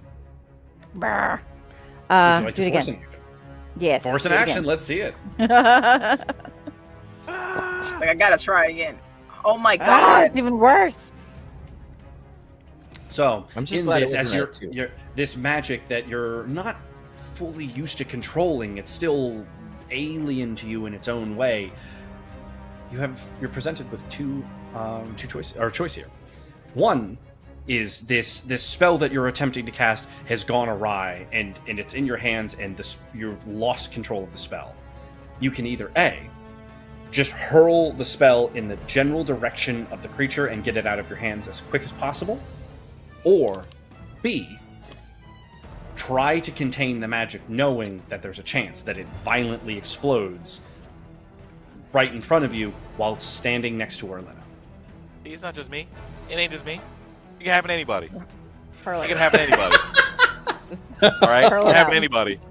You know, let's go ahead and get rid of that. It's kind of Let's Until someone presents you roll this distinction. probably one of my favorite rolls. Let's roll ourselves a good old-fashioned calamity. High being So good for the force- party, low being bad for the party. Okay. All right. all right. What It is so too makes you- close to that one for my comfort. The spell goes But hurling did you die? out, and Tavish, as this tendril is on you, pressing like into your shoulder, pressing you like further and further into the gray. This spell like hits across like your back or maybe the tendril. It's impossible to see for you from your angle, but you feel an impact from behind, and the direct weight is lifted off of you as like the shell of a tendril comes falling off. Would you like to force an action again, Sequoia, or is that your turn? I don't know why I asked. Hold on, give me a second. My headset is rebooting. Now I can hear you. Okay. He's like, oh, I gotta switch this real quick. All right. Are you That was moving? smooth as Are you- hell. And then are you moving? Or are you gonna stay? Okay, I'm gonna move Mhm. closer to Tavish. Closer to Tavish. So, Yeah. His Perfect. face. He's like, my If bad. I'm closer to you, I won't hit you. and with the end of That's just getting sorry, tired. do you have another Okay. force action? He was trying to help you. Yeah. Do I That's wanna why force he- another At action? the end of Sequoia's turn, we need to have the monster lash out, and in this instance now, Sequoia is also in range of this attack. So let us roll the attack roll. Okay. Shit. And we'll see a defense roll for our 2 party members in range. Oh no. Nope, okay. Oh fuck. That's not good. no. That's not good. Not positive. Let's roll a sturdiness check for Sequoia. You are untrained in this skill, as the tendrils are predominantly still slamming and smashing onto Tavish, but some of them have lashed out from him towards you as you are running closer. So sturdiness check to see if you can keep your feet. Oh no. One of the tendrils clicks right at your ankle, and you find yourself slamming onto the gray. You're still facing the creature. You're not like incapacitated or anything, but currently you are like kind of on your left hip, and like your whole left leg is touching the ground with one hand on the ground. Tavish, none of the impacts are nearly as massive as that first one, but these tendrils are just kind of like slamming down onto you, and you're not quite able to get your guard back up. So right now you're just kind of keeping your vitals protected, weathering this storm of slaps, slams, like pushes, knocks, and etc. And it is now your turn. I have a question real quick somewhere. Sure. Sorry, I just thought about it. The string, does that have any effect on anything? It has an effect up here, and I will. It has a I'm just hidden asking. ability. That's what I'm asking. If the Okay, ability is procced, I will inform you. Gotcha. Okay. It's a secret. That was my only question. Okay. No, you're good. You're good. So tendrils are still coming in, slashing at Tavish, correct? Yes, the last round. I mean, they've now phased away as they do, but the last barrage of attacks that Tavish took were like blows that kind of like turned his head a little bit, shifted his shoulder, and you're feeling that wear that like you're getting battered and hit, and like while your armor is holding up, I mean your joints still can only take so much of a beating.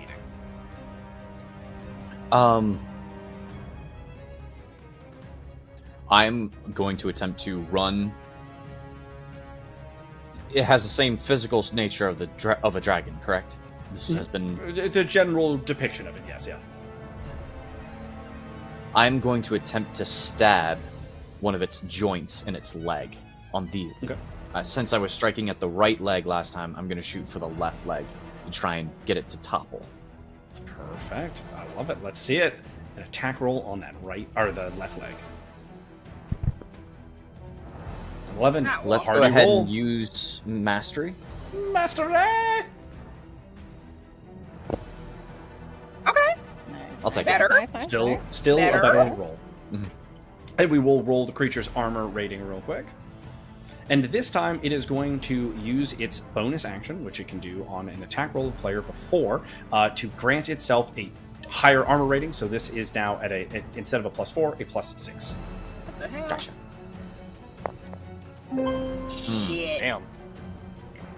As you bring your sword up, you're like, this is the same attack. Here we go. I just need to you were going to stab, sorry. As you like bring that weapon forward, the shifting tendrils this time, rather than lashing out, they seem to like slither and coil around, and you feel the tip of your blade get pushed just like ever so slightly up. Your blade still cuts in, but it's more of like a ricocheted like slice across the top of the like the knee-ish area, rather than a puncturing blow. Would you like to force an action? Yes, I would. I will follow up with trying to use the momentum of like ricocheting off to swing the blade around to go for an actual cut into the knee, like where I imagine. the attack. We are definitely going to use mastery on that. Oh yeah. Especially because this is a forced action. Mm-hmm. Shit. That joke did not roll whatsoever. Bro, what? I said, don't look, that That don't was think that counts. anti-gravity the way that joint rolled. So the Your first blow glances up. You bring that sword around to attempt to slice, and as you slice, the blade gets caught in something above it. The coiling masses of its protective shell catch your blade and just kind of drag you up a little bit, and your feet are just ever so slightly off the ground. That's fun. Okay. And with that, Tap, would you like to force an additional action? No, I'm just gonna hold on to that sword for dear life because you can't hit me with whatever he's doing up here if I'm hanging out weirdly in between his legs. Epsilon, it is now your turn. With the creature having set to defend in the prior player turn, it does not lash out this turn. Hey. Right. So you've got that crit 20 charging up. What are we doing? So rather than this normal emitting magic this man be doing, he's been sitting here weaving signs and chanting pretty much to he gonna try to I feel so stupid just thinking of what I'm already thinking. Oh, he's conjuring a giant flaming spear to send into this fucking dragon. I'm going the dragon player route. Okay. So right now you have this condensed energy, and now we're going to try to form it into a spear for the attack. So let's see that attack roll.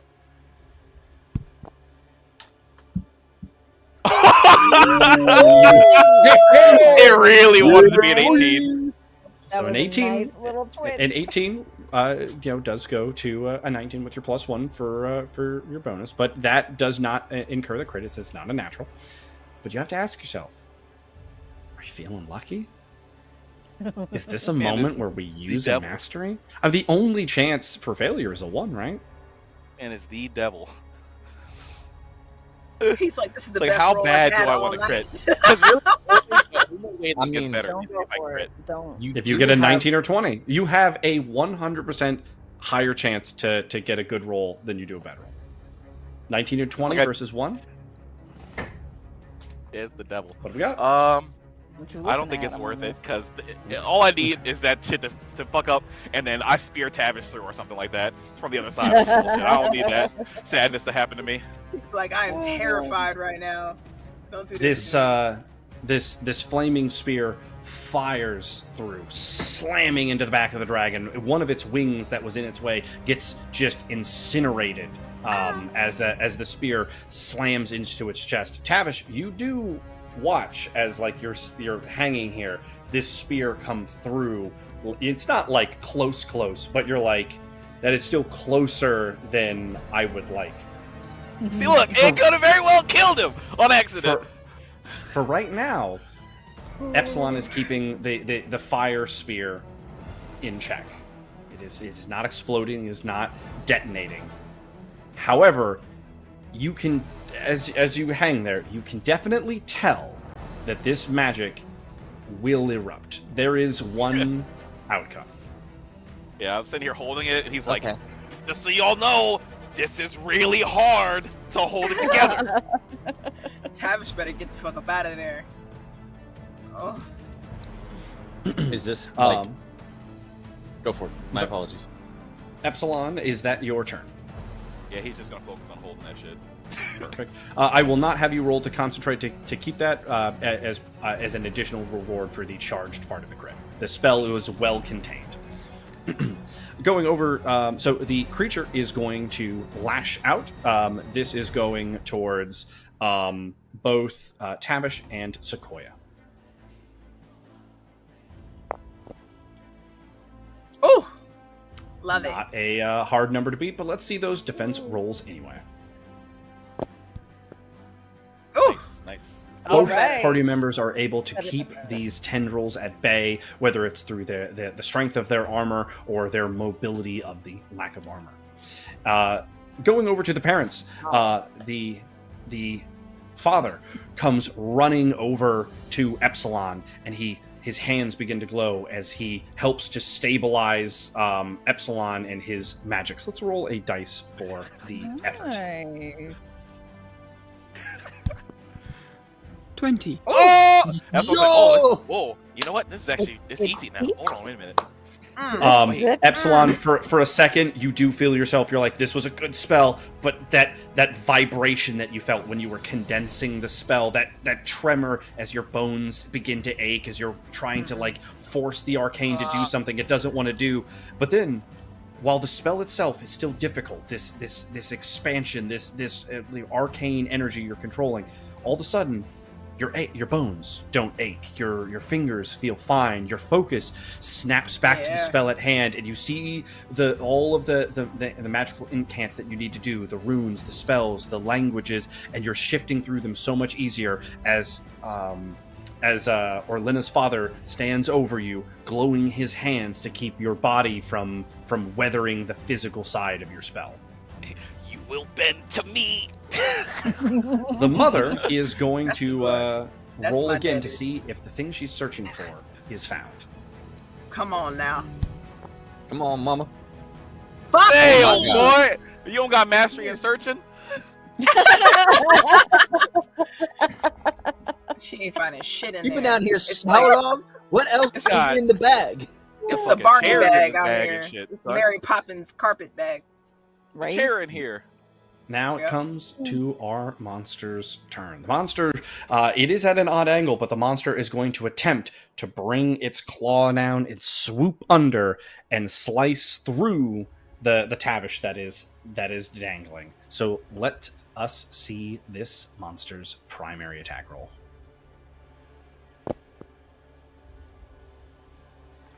Okay.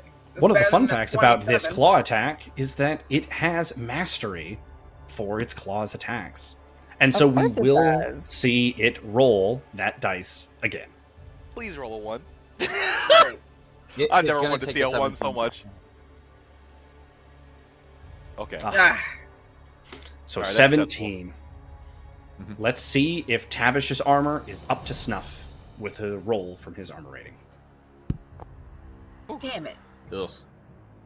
Tavish, you feel as its claw swoops around and it slams into you. Its claws finding some of the bents and rents in your armor. The joints begin to like push and break. The armor itself is holding, but it's the parts in between your elbows, your neck, your shoulders, or not your shoulder, but like underneath the shoulder, etc. The soft Um, spots. let us roll a toughness check for Tavish to see how you weather this attack. You have a I at 1. least have a 1. Yes. All right. Oh, that's not helpful. So in this Can moment, Can we Tavish, just go, would you? like, one more time? In this moment, Tavish, would you attempt to like hold on to the sword, above all else, or would it be more about mitigating damage to vitals?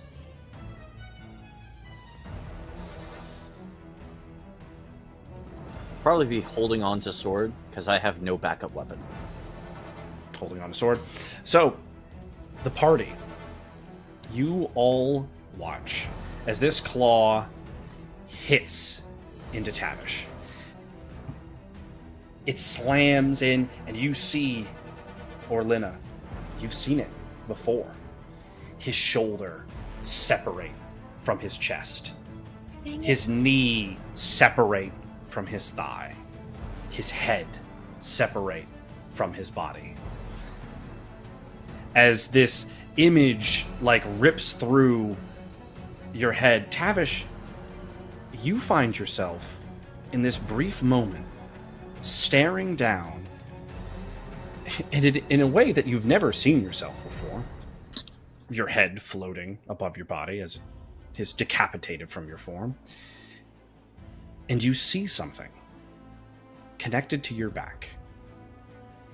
Not the spell before, but these fiery chains, as if locked into your very person, and they seem to stretch all the way back through the gray as far as you can see, and it's down, down, all the way to the planet, to your world, to your home. And it's connected to something tangible in that side of reality, and you just don't know what. And as soon as this all happens, and as the party is watching as Tavish is in pieces in the air, this gray, shadowy ball wraps around Tavish. As Tavish, you feel something in your gut churn, as if your whole innards are just being ripped apart at the seams. And then you're just standing at the monster's feet, totally back intact.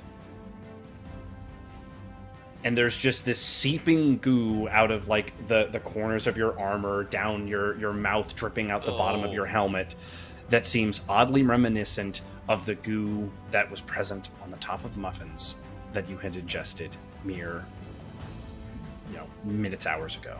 Time feels so distant in this place. Though your hands are no longer on your sword. You are just like standing on the ground, like, what? It was supposed to protect us. Okay.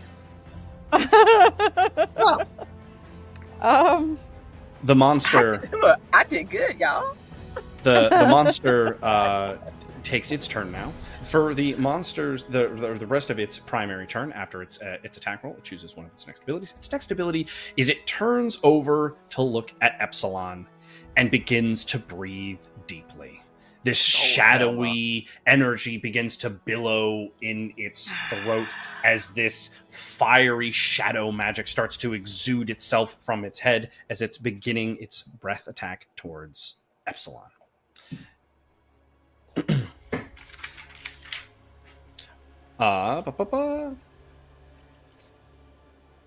Orthelis bellows out to the party. Everyone, gather up best you can! It seems to affect more on isolated targets. Oh, Okay. shit. My plan of being away from everybody. Yeah. Well, we all tried that a little bit. That didn't work out very well.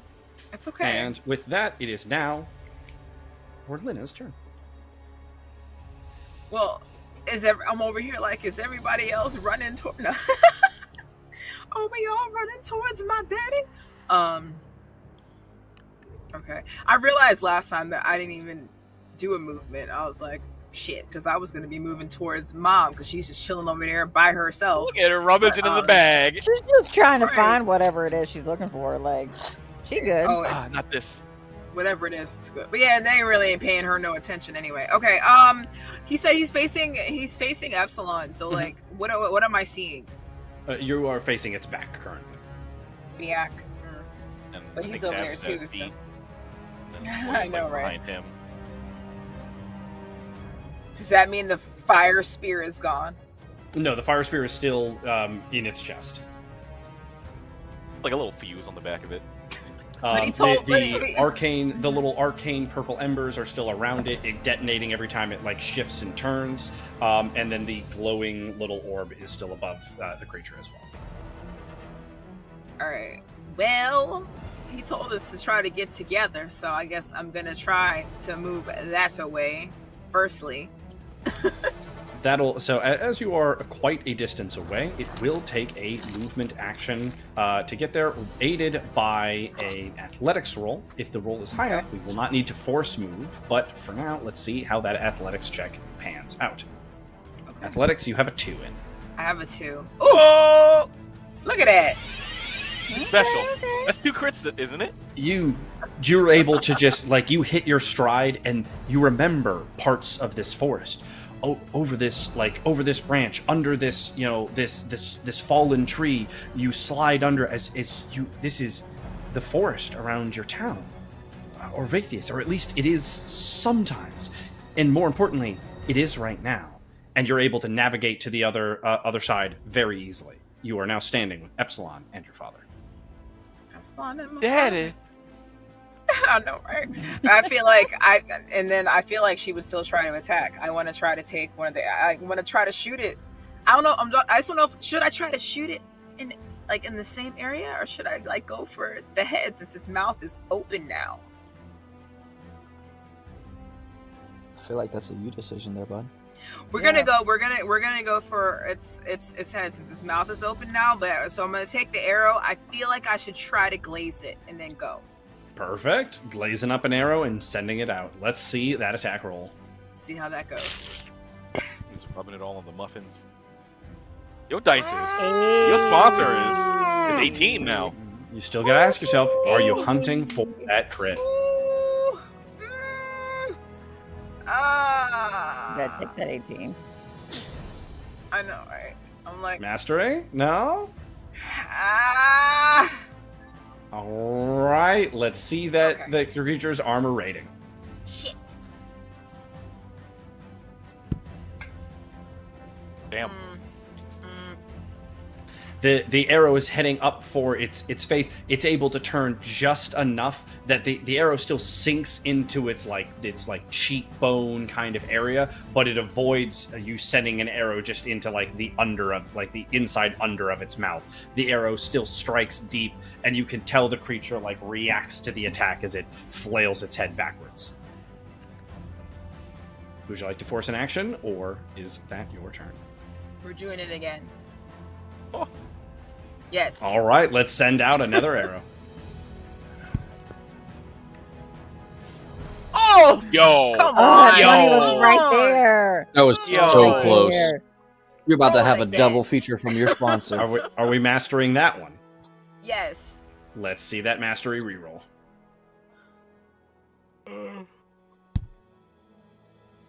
Come on. Yeah. Well, it's still better Hey, than that's better And than the the armor normal. rating of Still our better. monster. Ooh. Hey. Okay. That's better. With its head, That's with its still head better. still turned and still like away from you, it's near impossible to get that shot into the mouth. However, your second arrow connects into like the fleshy underside of its neck, and you do see some of like the breath attack that it's breathing in, kind of seeping out this like wound as like the tendrils pull and break apart the arrow and pull it into itself. These damn tentacles, y'all. And with the end of Orlenna's turn, it is time for the monster to lash out. This time, it is going at Sequoia and Tavish still. It is not quite close enough to Epsilon and Orlenna, though it is getting ever so closer. Shit. 20. Nah. Did it say 20? 20. It did say Yeah. 20, not I was 30. like, who was that? Not 30. Not 30. I was like, who said that? But let's see that roll for Tavish and Sequoia for their armor ratings. Come on. Okay. Okay. Not Not All awful. right. I'm not terrible. Not terrible. Tavish, you're able to like weather like again most of the major blows. You're able to either avoid or like get both arms up in time for that the impact. But you are starting to feel yourself like just get worn down from this constant barrage. Like your arms are starting to come up a little slower. Your reflexes are getting a little tighter, and you feel yourself kind of getting boxed into that like really just like keeping your hands around your head, but you're avoiding just that like fetal-ish defense as you still try to make sure you're actively defending yourself. Sequoia, you find yourself like rolling in the dirt, avoiding the tentacles that are like kind of like slamming down around you, getting like knocked and hit by like the backlash of them. Cuts and bruises are starting to appear all over yourself, and like you're pretty sure it's not broken, but your left arm feels like it might have been like dislocated or sprained. And let's go in to Sequoia's turn. Okay.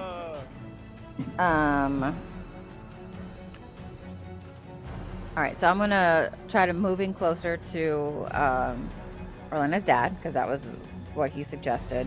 Listen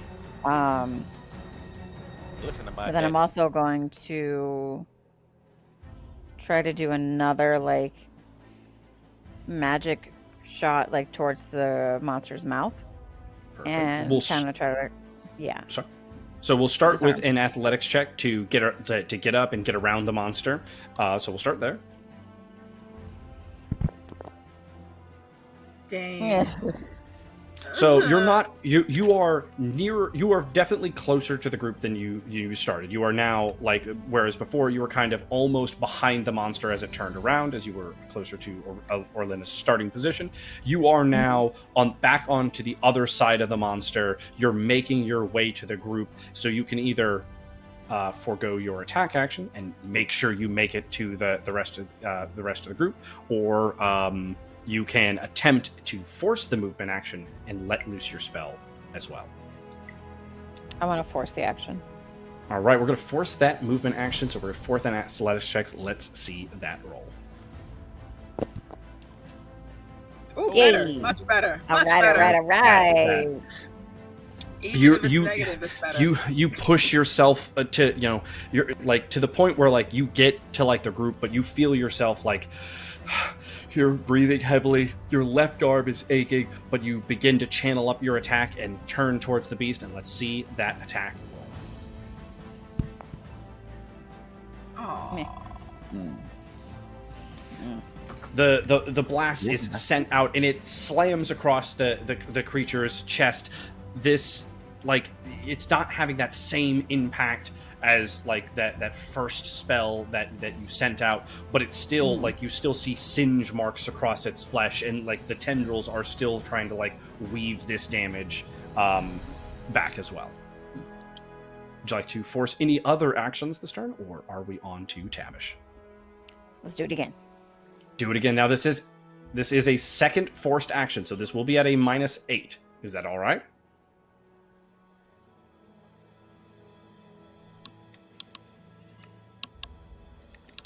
No.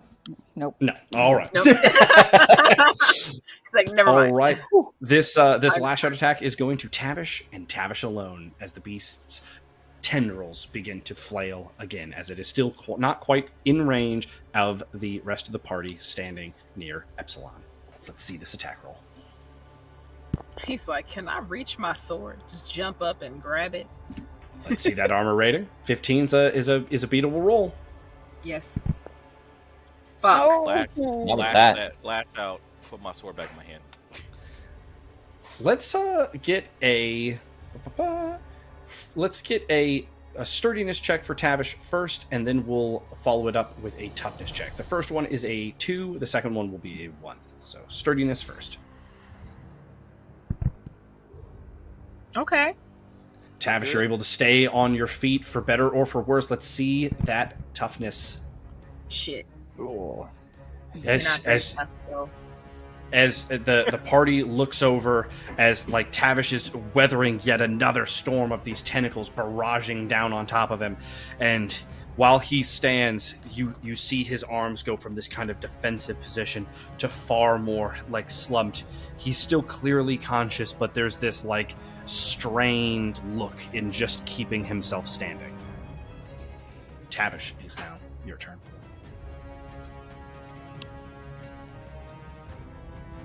So I am going to move myself. So it's facing Epsilon, Sequoia, Orlenna, the rest of the party, and Orlenna's parents. Mm-hmm. I'm going to go in the opposite direction towards its tail. I'm going to use Inspire on Epsilon with the message of detonate it. Oh. All right. Let's start with that first one. Let's do a toughness check for you first. I am flopping to the ground. It is straight like hands behind head, drop to the ground to like minimize my profile, so when it blows up, I take as little as possible. He said, "Ain't getting me again." Let's roll I'm ready this time. Check first. Kevin said, "I'm ready this time." 15. Your first movement action is carried out. Let's roll an athletics check to see how far you're able to get, as you are quite battle-torn and worn. So you're trying to push through these injuries, this fatigue. Okay. 19. All right. The athletics paying off, and you have a 2 in that stat. So Tavish, with all the might you can, it's you can tell how pained you are, how slowed you are, despite the fact that you don't feel them in the mortal sense of the words, as you force your body to continue moving, and then you begin to shout out with your inspiration. Let's see that check. Okay. Not awful. Not terrible. Not the best, but not. You hear So going over to Epsilon's turn, we will do the monsters lashing out here in a second. Epsilon, you do hear Tavish yelling out these words. Tavish.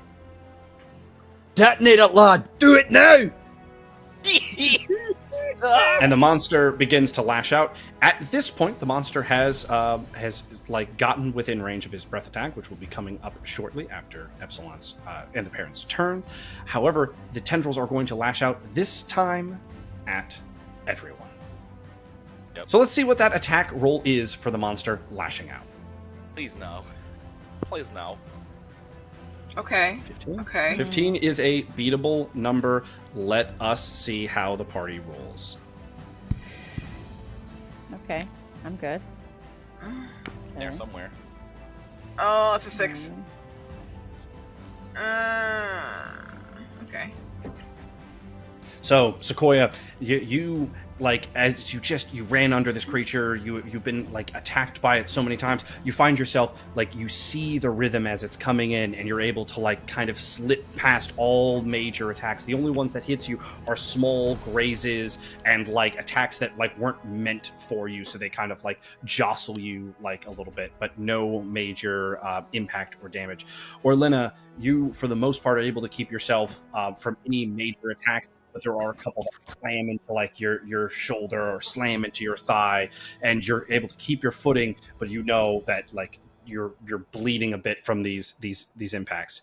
Tavish, as you flopped to the ground and you're not making any real attempt to block for yourself in this instance, you feel these tentacles just slamming down across your back to the point where you feel the gray being like pushed through like the lenses of your helmet, and despite the fact that you don't taste, you can tell that there's a sour magic that has just lingered for far too long in this place, as it like spills into your helmet and you're like forced to like and like sputter it out of your mouth.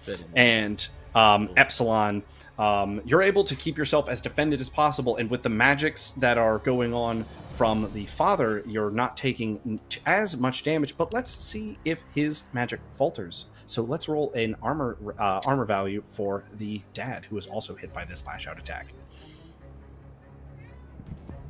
Ooh. Nah, he's steady. He's steady strong. He is able to steady himself and just weather this oncoming barrage of attacks and keeps his focus.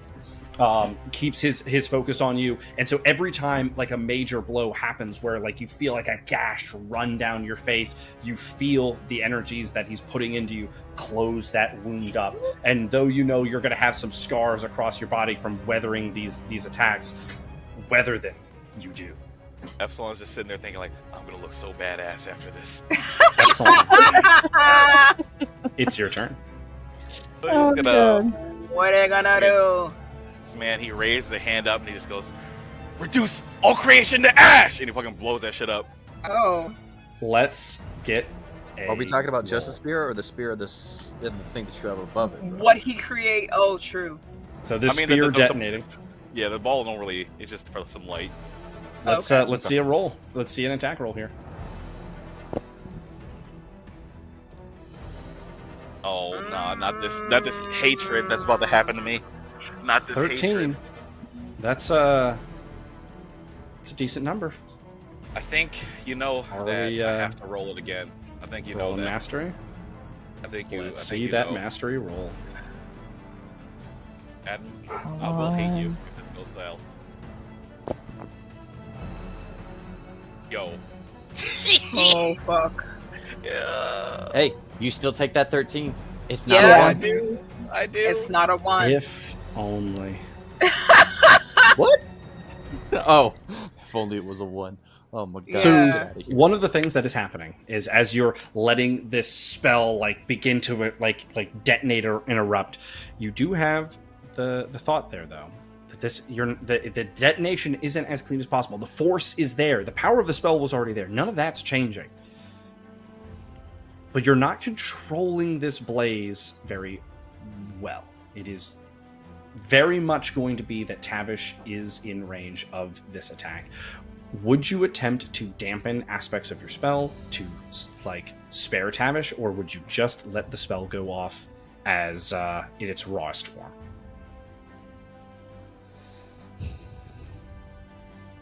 feel like what he's gonna try to do. Okay.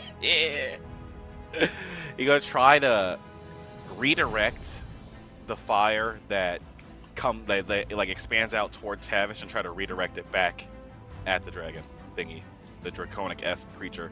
All right. This will be a forced action. That Get a is U-turn here. A-okay. All right. Let's see that roll. I mean, if we're gonna force actions. It is. out here, It is a fire action. So you do have your mastery. Yeah, you know what's about to, you gotta do that again. Another one, Derek. Another one. Oh, come on, bro. That's still better, come though. on. That's still better. That's still It better. is still. That's a it's lot way better. A lot better. So much better. Yeah. You're not Tavish. gonna kill my boy. You feel as this fire, like the armor itself is holding up to the blaze, but again, it's the things in between it. The flames seep through. You feel your under wraps begin to like ignite and blaze.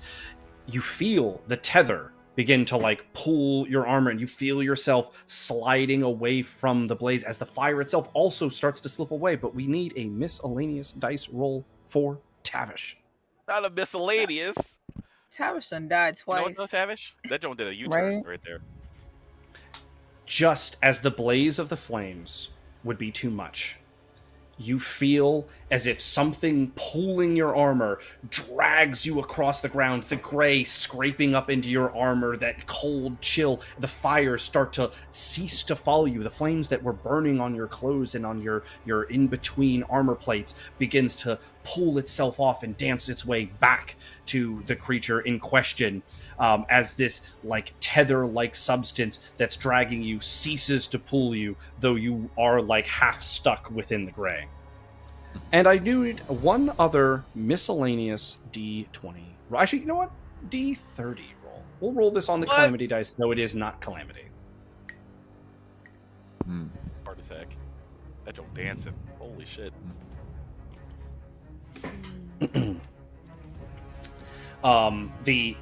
spear erupts into violent flames. The creature itself begins to fall apart. It desperately tries to let loose its attack, and this we will roll Calamity proper for. Ooh, that's good for us, right? Oh, I was Yeah, sad. high is good. I was sad. High is good. Low is bad. For a second, I was like, oh, my life.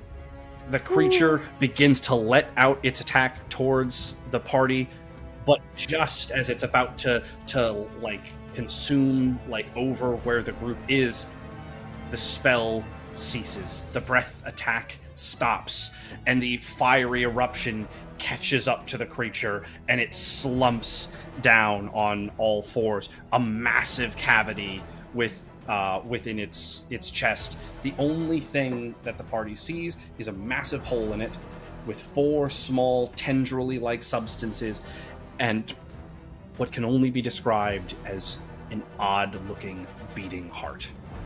The creature is barely keeping itself like up as the tendrils are desperately attempting to repair its chest cavity. Its wings are gone. It's on its limbs, on all fours, and it is going to skip its next turn from the damage that has just been dealt. Orlenna, it is onto you. Yeah, because I'm gonna shoot it. Do it, Orlenna. I'm gonna Finish shoot it. it. Right? Finish it. Yeah, I'm 100% gonna shoot it right in the heart. Perfect. Let's see that My attack mommy roll. and my daddy for me? Nah. Fuck you. Ooh, Hey. I guess Sponsor me sponsored. again. It's a wonderfully good roll. Are we looking for the crit? Are we accepting 18?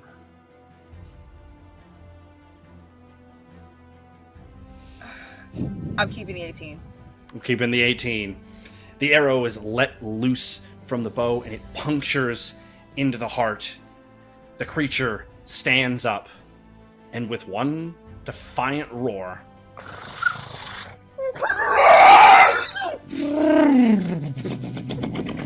tentacles lash out in all directions. Let's get an attack roll for it. Jeez, just die already. Ha! Thank you. Your feeble attempt of attack sucks, punk. We will roll the armor rating for each of the members. A 6 is not a hard number to beat. Let's see those rolls. Okay. Hey, that's Oh, excellent, fuck. all right. Shit. Right Okay. on the top of everybody. The party, Tavish, you don't see anything as you're still like pulling yourself from this gray fog substance that operates almost like a solid and a liquid and a gas all in one. Like you pull your arm from it and it's like a sludge, but as your arm like pulls from the ground, it seems to just like powder off of it in this like vapor. The tendrils slam across you, but it's nothing that you haven't felt already. Epsilon, you feel them hit this wave hit you again, yet the healing magics that are still on you make light work of these tentacles. Sequoia, moving again, dodging, finding this rhythm. Other than the pain from your dislocated arm, you're able to like keep yourself going. Orlenna, you let loose the arrow, and you were you're in mid attack. You weren't like ready to dodge or defend, and you watched your arrow hit home, and so these tendrils lash out, this magic slams across you, you go flying backwards, slamming into a tree, and as you look up into the tree, you vaguely remember there was a swing on this tree. Before you, like, kind of not pass out, but daze out a little bit, and you watch in this blur as the creature slumps to the ground, the heart ceasing to beat. It slams into the gray, and you watch, again in this blurred state, as the creature just kind of like falls apart, shifting into different directions. No!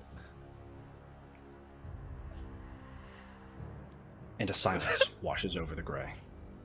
Like, Epsilon is running over, like, no! I was gonna get a trophy! No! The only my thing God. the only thing left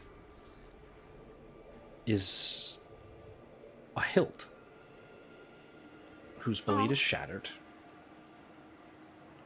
Yet these tiny little tendrils seem to like lick themselves out of the blade, and it's as if the sword itself is slowly putting itself back together. My sword? What is going on? Right. I'm like, hold the fuck up. I'll say, is this the What? same sword, or is this a different sword? You would recognize the hilt as the sword that Tavish was carrying before he Oh my god. had his moment. He got his weapon stolen from him by a dragon. Right. This is part of my horde now.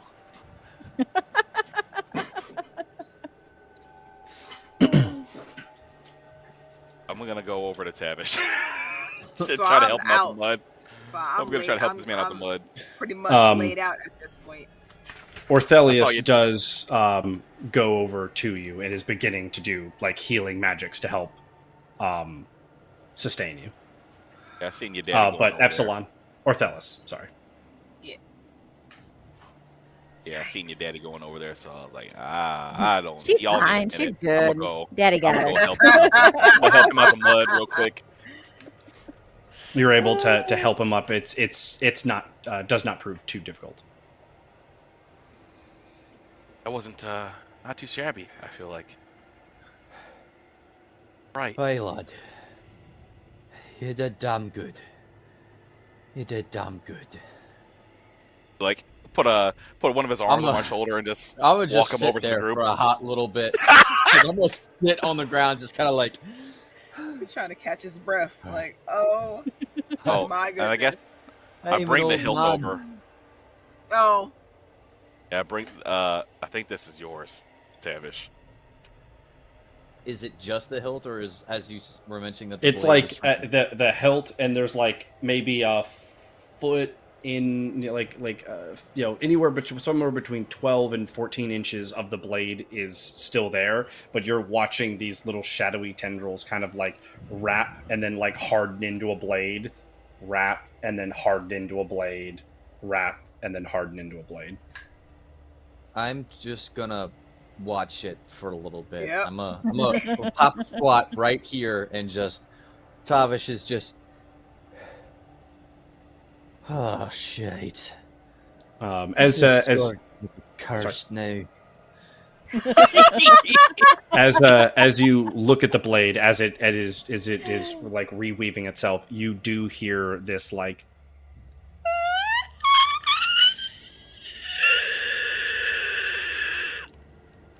with each little What color is the metal? Is it like still normal colored or is it like different? It is still kind of like a normal metal color, but it does have like an extra heaviness to it, like almost like if you're familiar, like a Damascus steel, that kind of like woven darker metal, this like pattern etched across the blade.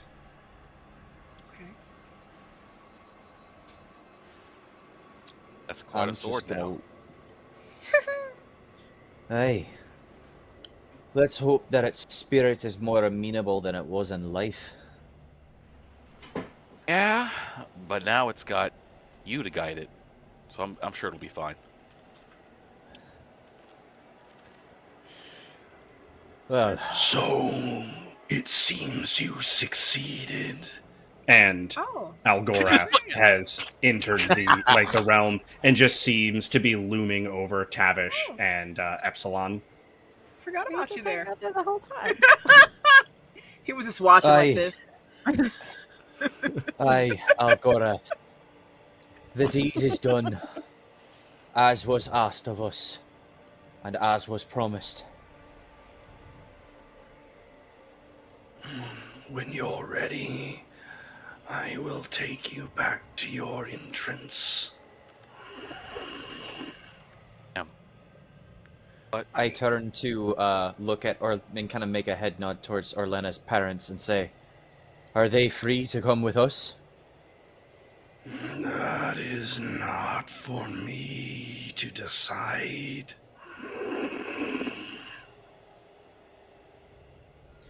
Is it a decision they can make of their own will? Or does the curator here desire a word? It will be up to the curator. We will see him before you depart this realm. I have but one more question for you, Algorath. Have you ever seen a soul be chained to somewhere that is not here? Yes. It is when the soul is bound to another realm. Already claimed by a master. you know, Tavish, that being said, since we gotta talk to the curator anyway, you might be able to get some information about who that could be.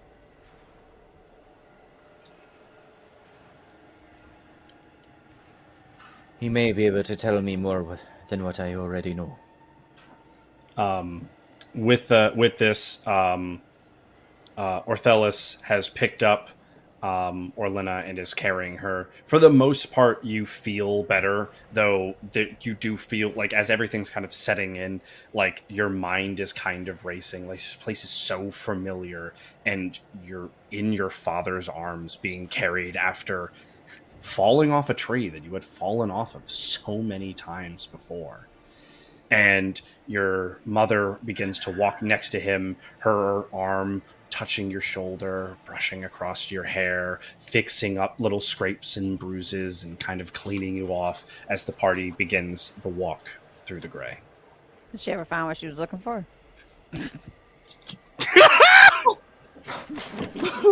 Oh. Are we just walking now, basically? Look, Yes. she was not one for combat, okay? She's just like, there's something She's a in here. I baker. swear. Like She's a it is baker. in here. Uh, It's in here. I swear. so now that that's done, uh, who Orlando? Who were you talking to earlier? Was it my mom? Your Is she even mom. awake? Oh, well, when you were Yes, talking to the person we did not Orlenna is see, awake. the person we Okay. couldn't see, he's just thinking this whole time like talking to some lady. I didn't know they could hear me talking for real. Was it I was was it like, my what? mom? You talking to my mom earlier? Who was that? Why would your Seemed mom be in here? I don't know. It seemed I don't know, man. I don't know where Is she your is. is your mom? Did your mom die? Nah, I don't know. I think she's alive. Listen, I don't know. I just wanted to ask. You didn't say, and it came across, and then I just thought I should ask. Okay, you can say no.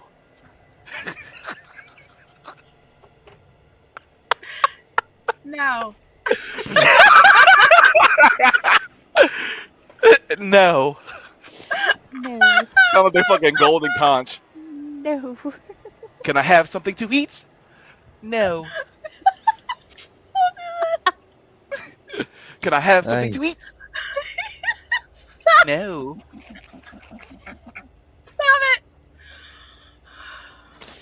it! Tavish, Okay. you have something? I just wanted Oh to know. shit! And who were you talking to, lass? You It went seemed on important. about wanting to tell her something about someone making you believe that you were so close to something that you needed.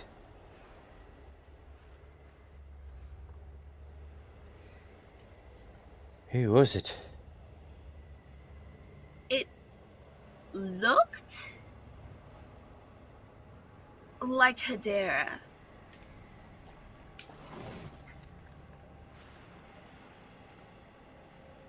But I'm not sure. And she was going to say something to me, but then the curator showed up and interrupted her and she disappeared. And then the curator also said that a factor or something like that, a Federa, came in with the fuck is his name? The Snake Man. God damn it. Angwin. With Angwin. Angwin. Angwin. Yeah, came in here with Master Angwin. Angwin. Yeah, My mother? unless it was another Hedera. Hedera, I don't know what that's about. Unless it was, I don't know. Well, being one other, that lady, the purple, not purple, the lady that was on the damn, that was trying to kill us all with the lightning and shit, the big ass stone. I never saw her. Null Hicks. Remember, I was knocked out. I didn't see any of that shit, so I don't know who that is. Oh yeah, well yeah, that we seen another one before. We She saw her herald. I've never At seen Null magic like that Hicks. before. Ever in all my days. But do you Aye. think she could have been mine? My Hedera? I Why would I only know one. So then it could have been her. I mean, if But she's the only one you know, I mean, then what But did she she said say? she What saw- did she ask you? the last time I saw her was when we were all in jail, and she was trying to figure out why we all got to leave and she was still in jail. Why did you get to leave? We got to leave because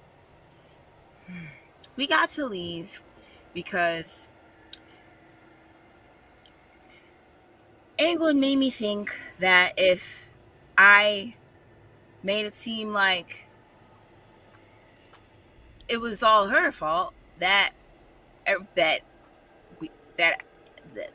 he would help me, but I didn't know. That's the last time I saw her. As Orlenna does say that, like the pieces kind of like connect from what she was saying earlier about how she was like that her back was against the wall, like that promises were being made to her, that she was told a version of this events that were to transpire, and that she felt her only option was to commit to this story that she was being forced, and that blame lay on Hedera. And that Church of Wanting stuff too. Yes, and she also mentioned like the contract and things like that. Though some of those details don't make sense to Sequoia still. Yeah. So Angwin told you to just sell her out and leave her in there? He made it seem like, one, that a lot of the people that lived in Amberville, people in charge, I guess, we're angry with her about something that happened a long time ago that I don't really know anything about, and that kind of like she's a queen, like she'd be fine, but I don't know what.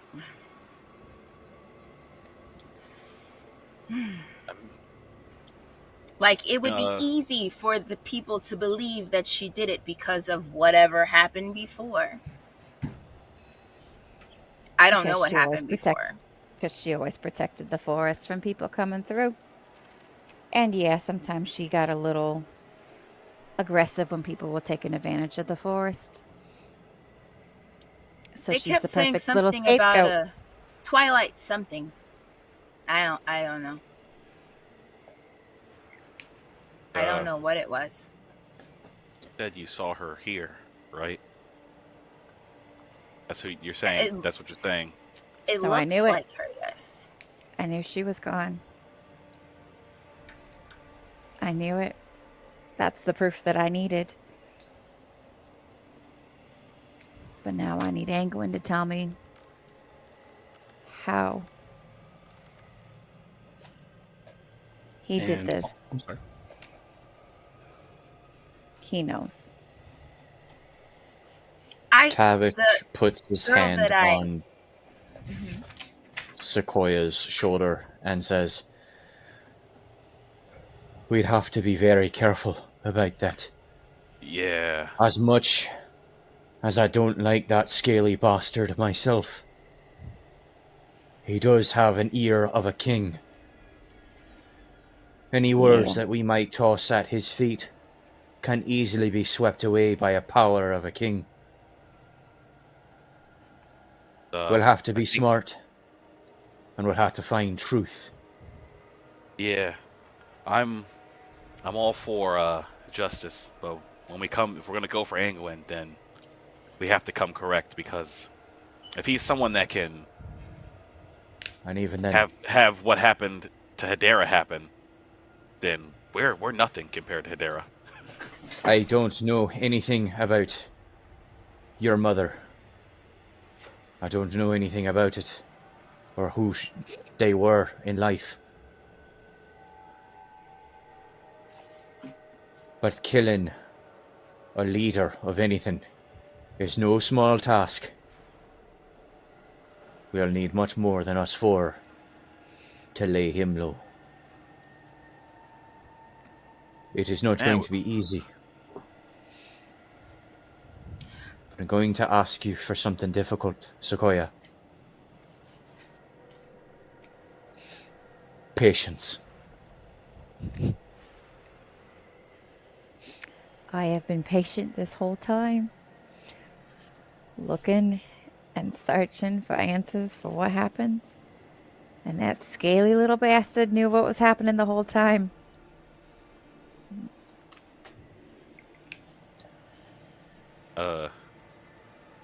And we can't let him know that we know yet.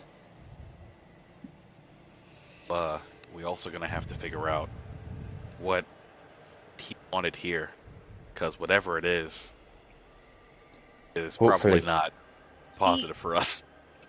The only thing we can use it to the only find thing I know about that is that he said something about the former his former master, who I think was the leader of the Mages Guild that got killed. Yeah, I heard about that in the In paper. I mean, okay, so there was this accident, and okay, it was a dragon, and we were fighting the dragon, and somehow, and a lot of things collapsed, and he got killed in the rebel, and rather undignified. yeah. You are approaching the portal where the curator is. Okay. As much as I wish to hear all the details, I have neither the strength nor the capacity to remember it all, or ask the questions well. Can we just get the fuck out of here? Oh, let's go, Tavish. Tavish needs his rest. He needs his You don't even nappies. sleep. You don't even sleep. He gonna sleep tonight, that's for sure. It seems that you are all able to prevail. It's good to hear. It's most pleasant indeed. Well, I suppose you all are all back to your world then, yes? Could I ask you a question? Sequoia, yes. The souls that you have here, are you able to reach any of them and talk to them? If they are so bound to my realm, sure, yes. Would I be able to talk to one?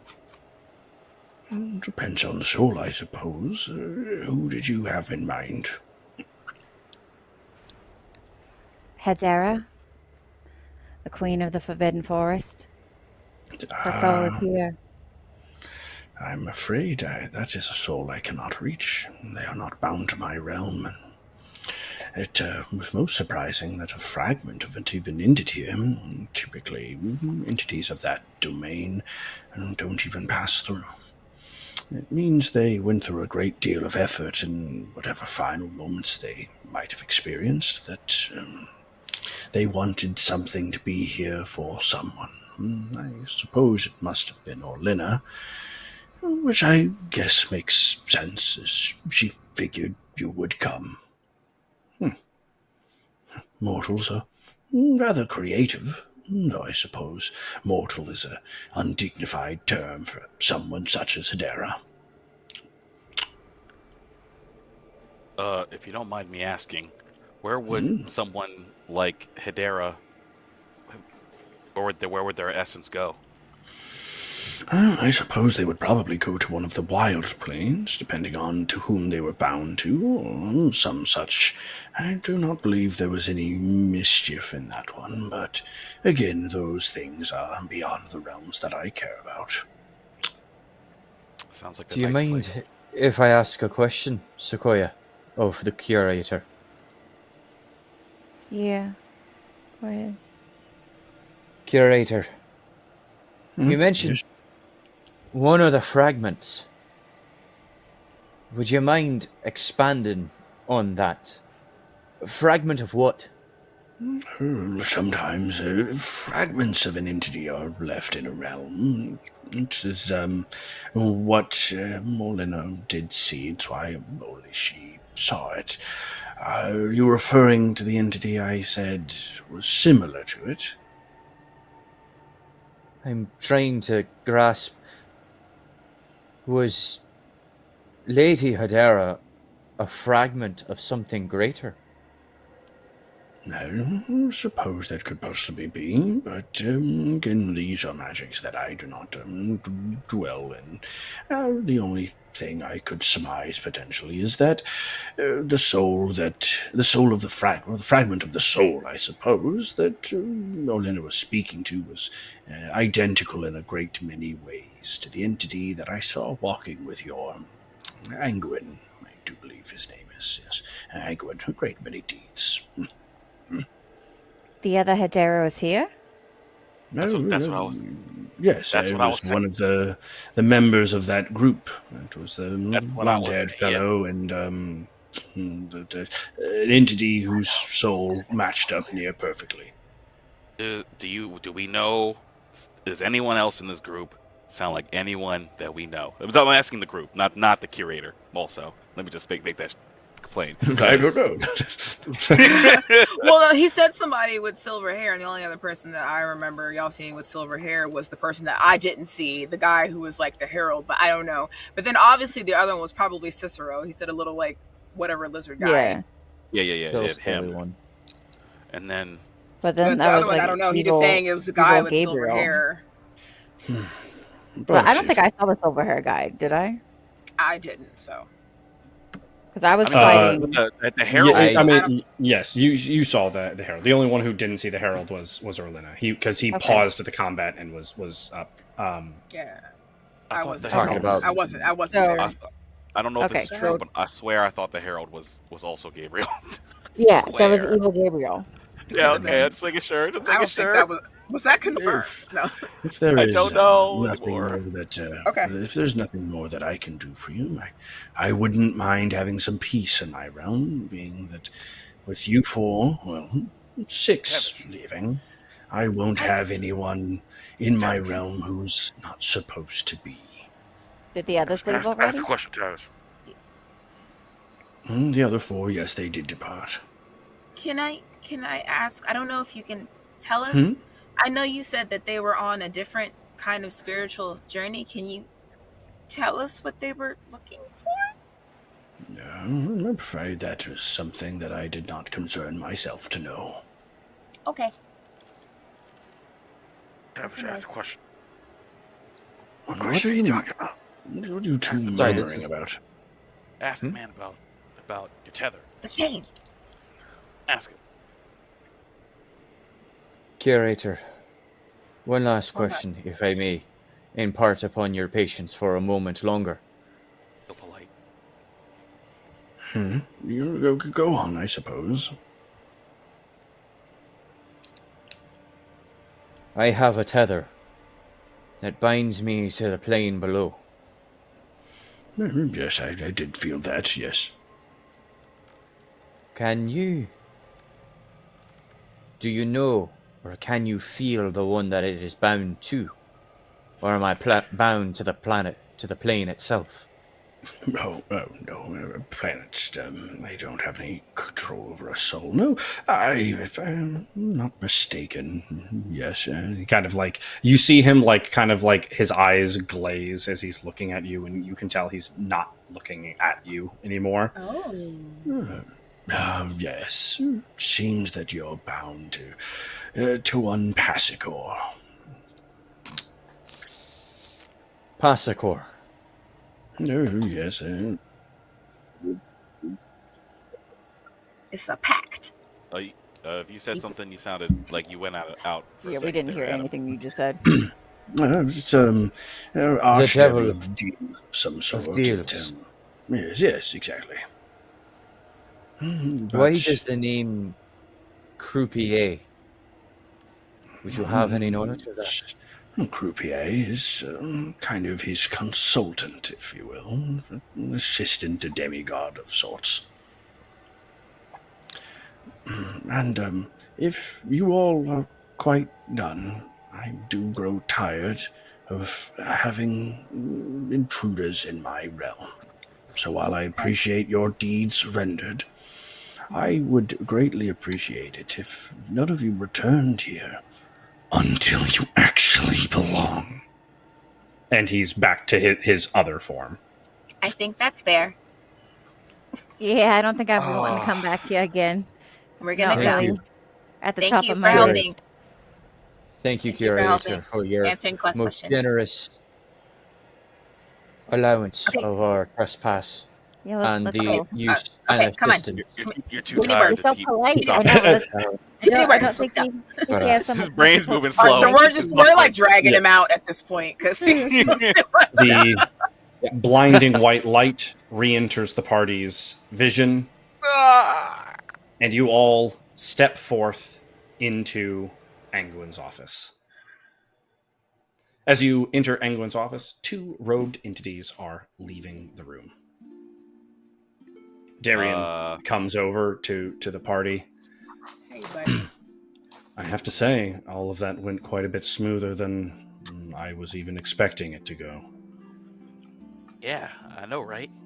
I only had to pull on a tether once. Controlling the direction, Tavish, proved more difficult than I thought, so I hope that wasn't too bothersome. No. Thank you for the assist, Master Darian. But now I need solace, if you don't mind. No, that is more than fine.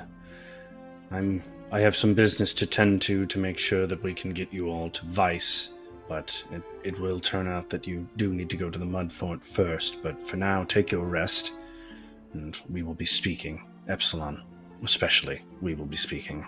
And he excuses himself from the room. Thank you. I see your parents are in tow, so I assume everything went very well for you, Orlenna. Anguin stands there with Cicero next to him. Did you get my message? Yes, it's so elegant with your words, Oh, little I was mage. Uh, Yep. It went well. I'm like, we're like slowly backing towards the door because like we Well, gotta go. Then I guess our accord officially comes to an end. It's been an absolute pleasure, Orlenna. And he holds out his hand to shake. Do I have to touch it? Somehow. I'm gonna give him we're gonna. Tavish kind of shoves her from behind, like, shake the fucking hand. Yeah, we're Shake doing the it. fucking hand. We're doing it.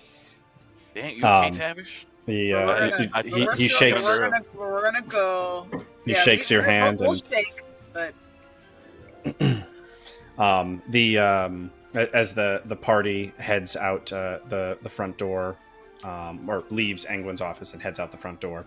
Let's roll a perception check for the party real quick. Oh, come on, bro. Yay! do I got something in perception? I think I do. Oh, I'm looking at something. Oh god! Oh Oh god! my god, what is happening? Got that This 18 is though. bullshit. Got that 18 though. 18, You still have No, what no, your but I parents got my did. parents. You I sitting there don't looking care at your about mom and nothing. dad. You ain't looking at nothing else but your mom and I was dad. about to say, Like, I got you're my parents with me. reunited with your parents after how many Your years? daddy of being away carrying from you them? right now. I know, right? Doesn't matter that I have one in perception. I got a 1. I rolled a 1. No, Orlenna, you are definitely too swept up in the fact that like your parents were just, it wasn't even an issue. They were just able to leave the gray. They're standing next to you. You know, in the flesh, you feel the warmth of their skin. You hear them breathe. You hear them like murmur to each other about how they're confused about everything that's going on.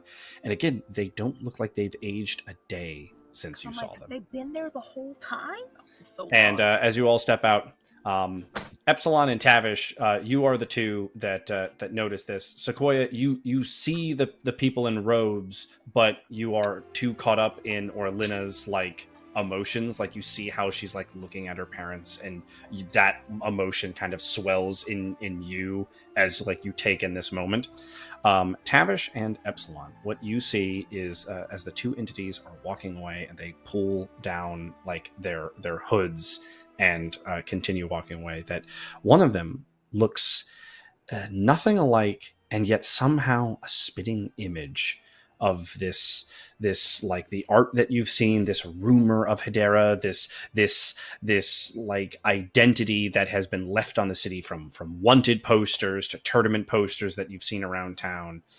The other of which doesn't look that familiar. He looks similar in a way to the man in purple, and again, yet not at all alike. And so the people that you see are as shown. The woman you see is What is that? Whoa. Oh, she don't look nothing Okay. like my Hedera. and the man you see is She had crab legs on her head. Stop. I knew it! Evil Gabriel! Evil The other one then? Gabriel! It is. God He looks like a damn it. knockoff version of Barrett. And Without- the two we're of not- them, no. the two of them are heading down the road. But all of this is interrupted as Orthelis steps in front of Orlenna, and Orleana with him. And they look at their child, Orlenna. And it's been so long since we've been able to see you.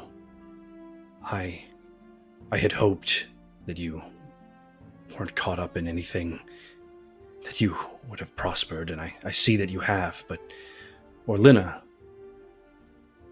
all of us can return to Orvathius now, to rebuild, to repair. Unless you find yourself too, intertwined with this party. And so, Orlenna, you have yet another choice. Return with your parents to Orvathius, or stay with the party. I feel like Epsilon's off to the side, just like kicking some dirt.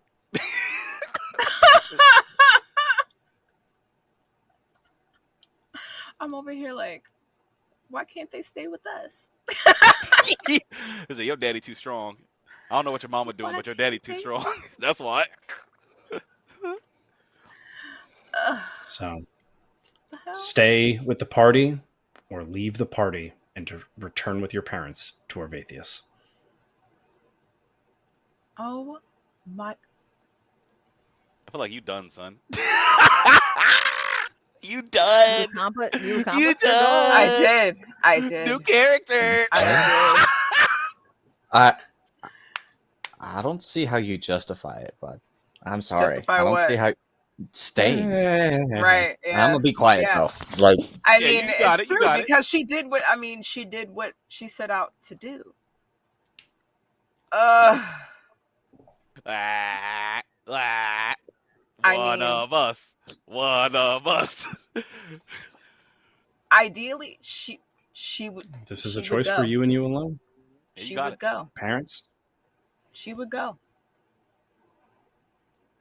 over the coming days, the party has to each say their goodbyes to Orlenna as she packs her things, as she prepares for the travel to Orvathius. Is there any final words that Orlenna would like to speak to the party?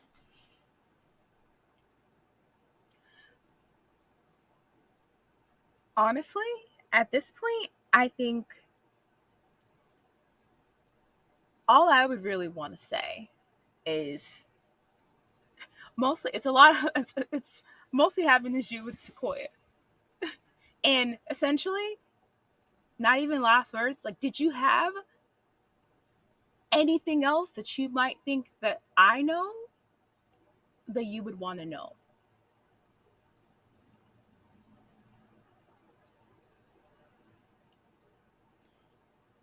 Did you know he was going to kill her? Absolutely not. On that one, without even needing to roll like perception versus deception, you would know that that is truth. I mean, she didn't. Would you have still gone through with it if you had known? I want to say, since he told me that he had it, that we knew where it was, that I would have rather not. Because then I would have at least known that he had it. Because he told me he had it before. But I didn't know what was going to happen as a result. Did he tell you what it was that he had that you needed? The root, I mean. Ah, I didn't know exactly what it was called or what, but I knew what I needed. And apparently, because my dad had been doing research on it, apparently he had also been doing research on it. And yeah. So he knew what I was looking for, because apparently we were looking for the same thing. So he told me what he had. I knew that he had it.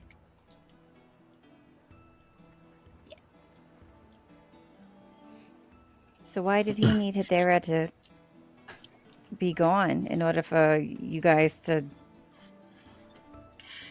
Because the only way for it to be made usable was through my baking. Making the muffins. That's the only, I guess, distribution system, I suppose, that was going to work. And what does that have to do with Hedera? He needed me to get out, I mean. That part would be something that, like, in your investigating around the town, you would know that there was a trial being held for a security team. That security team consisting of Orlenna, Hedera, Breakspear, and Jin. That Jin and Breakspear were acquitted of their side of everything as they were split up from the party, and it really just came down to two, Orlenna and Hedera. They were both facing the same sentence. And in their upcoming, they were both facing the same level of severity in their upcoming sentencing before the information came out and was put that Hedera operated more alone. Yeah, we didn't know what was going to potentially happen, but yeah. So the only way to be able to effectively and safely use the herb was ingesting it in one of my muffins. I couldn't bake in there. Not really. Yeah. And with that, I'm sorry. I was gonna say, I will say, I don't know if that was really her that I saw when I was there, but she wanted to know what happened. I told her what happened. She didn't seem angry. And again, she was about to say something, but she was interrupted by the curator, so I don't know what she was going to say. And we did tell him that we're not going back there, so I don't want to go back there anyway. But he made it seem like he couldn't contact her, so maybe she's not there. I don't know. But if she's not there, maybe she's still here somewhere. It's time for us to go.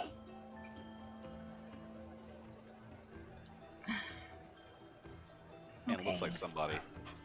To each one of you, I owe you so much for allowing our family to be back together. And whatever you're looking for, I do hope you find it. And you step outside where Orlenna is Anna is waiting, and on top of that, there is also one mage, Angwin, waiting. of course he is. Opens up a portal, and through the portal, you see the land of Orvathius, and then he moves the portal to a nearby town closer to that. I imagine go to an he moves his portal's vision, the vision of the portal from Orvathius to a nearby town. From there, he speaks. I imagine it would be easier to be in a town that is established and make your way back over to your rebuilding efforts. So, with that, if it's acceptable, I will finalize this portal. Your father nods, your mother nods, and the portal steps into, the portal becomes real. After you.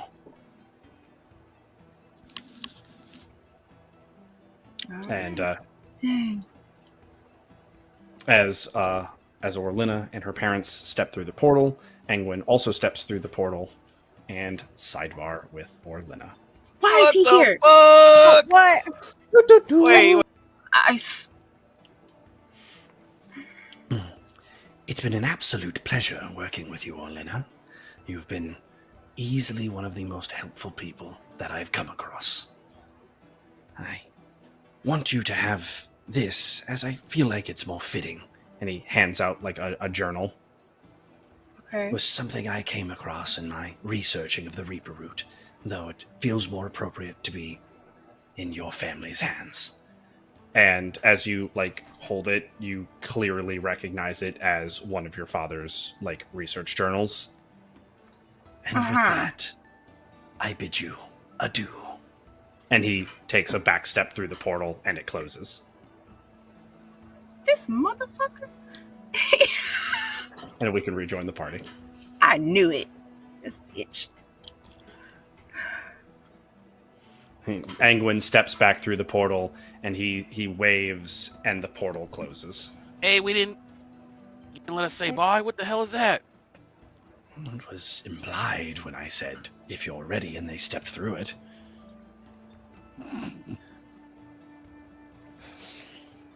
This is why I had your little construct leave you that message, because you act like this.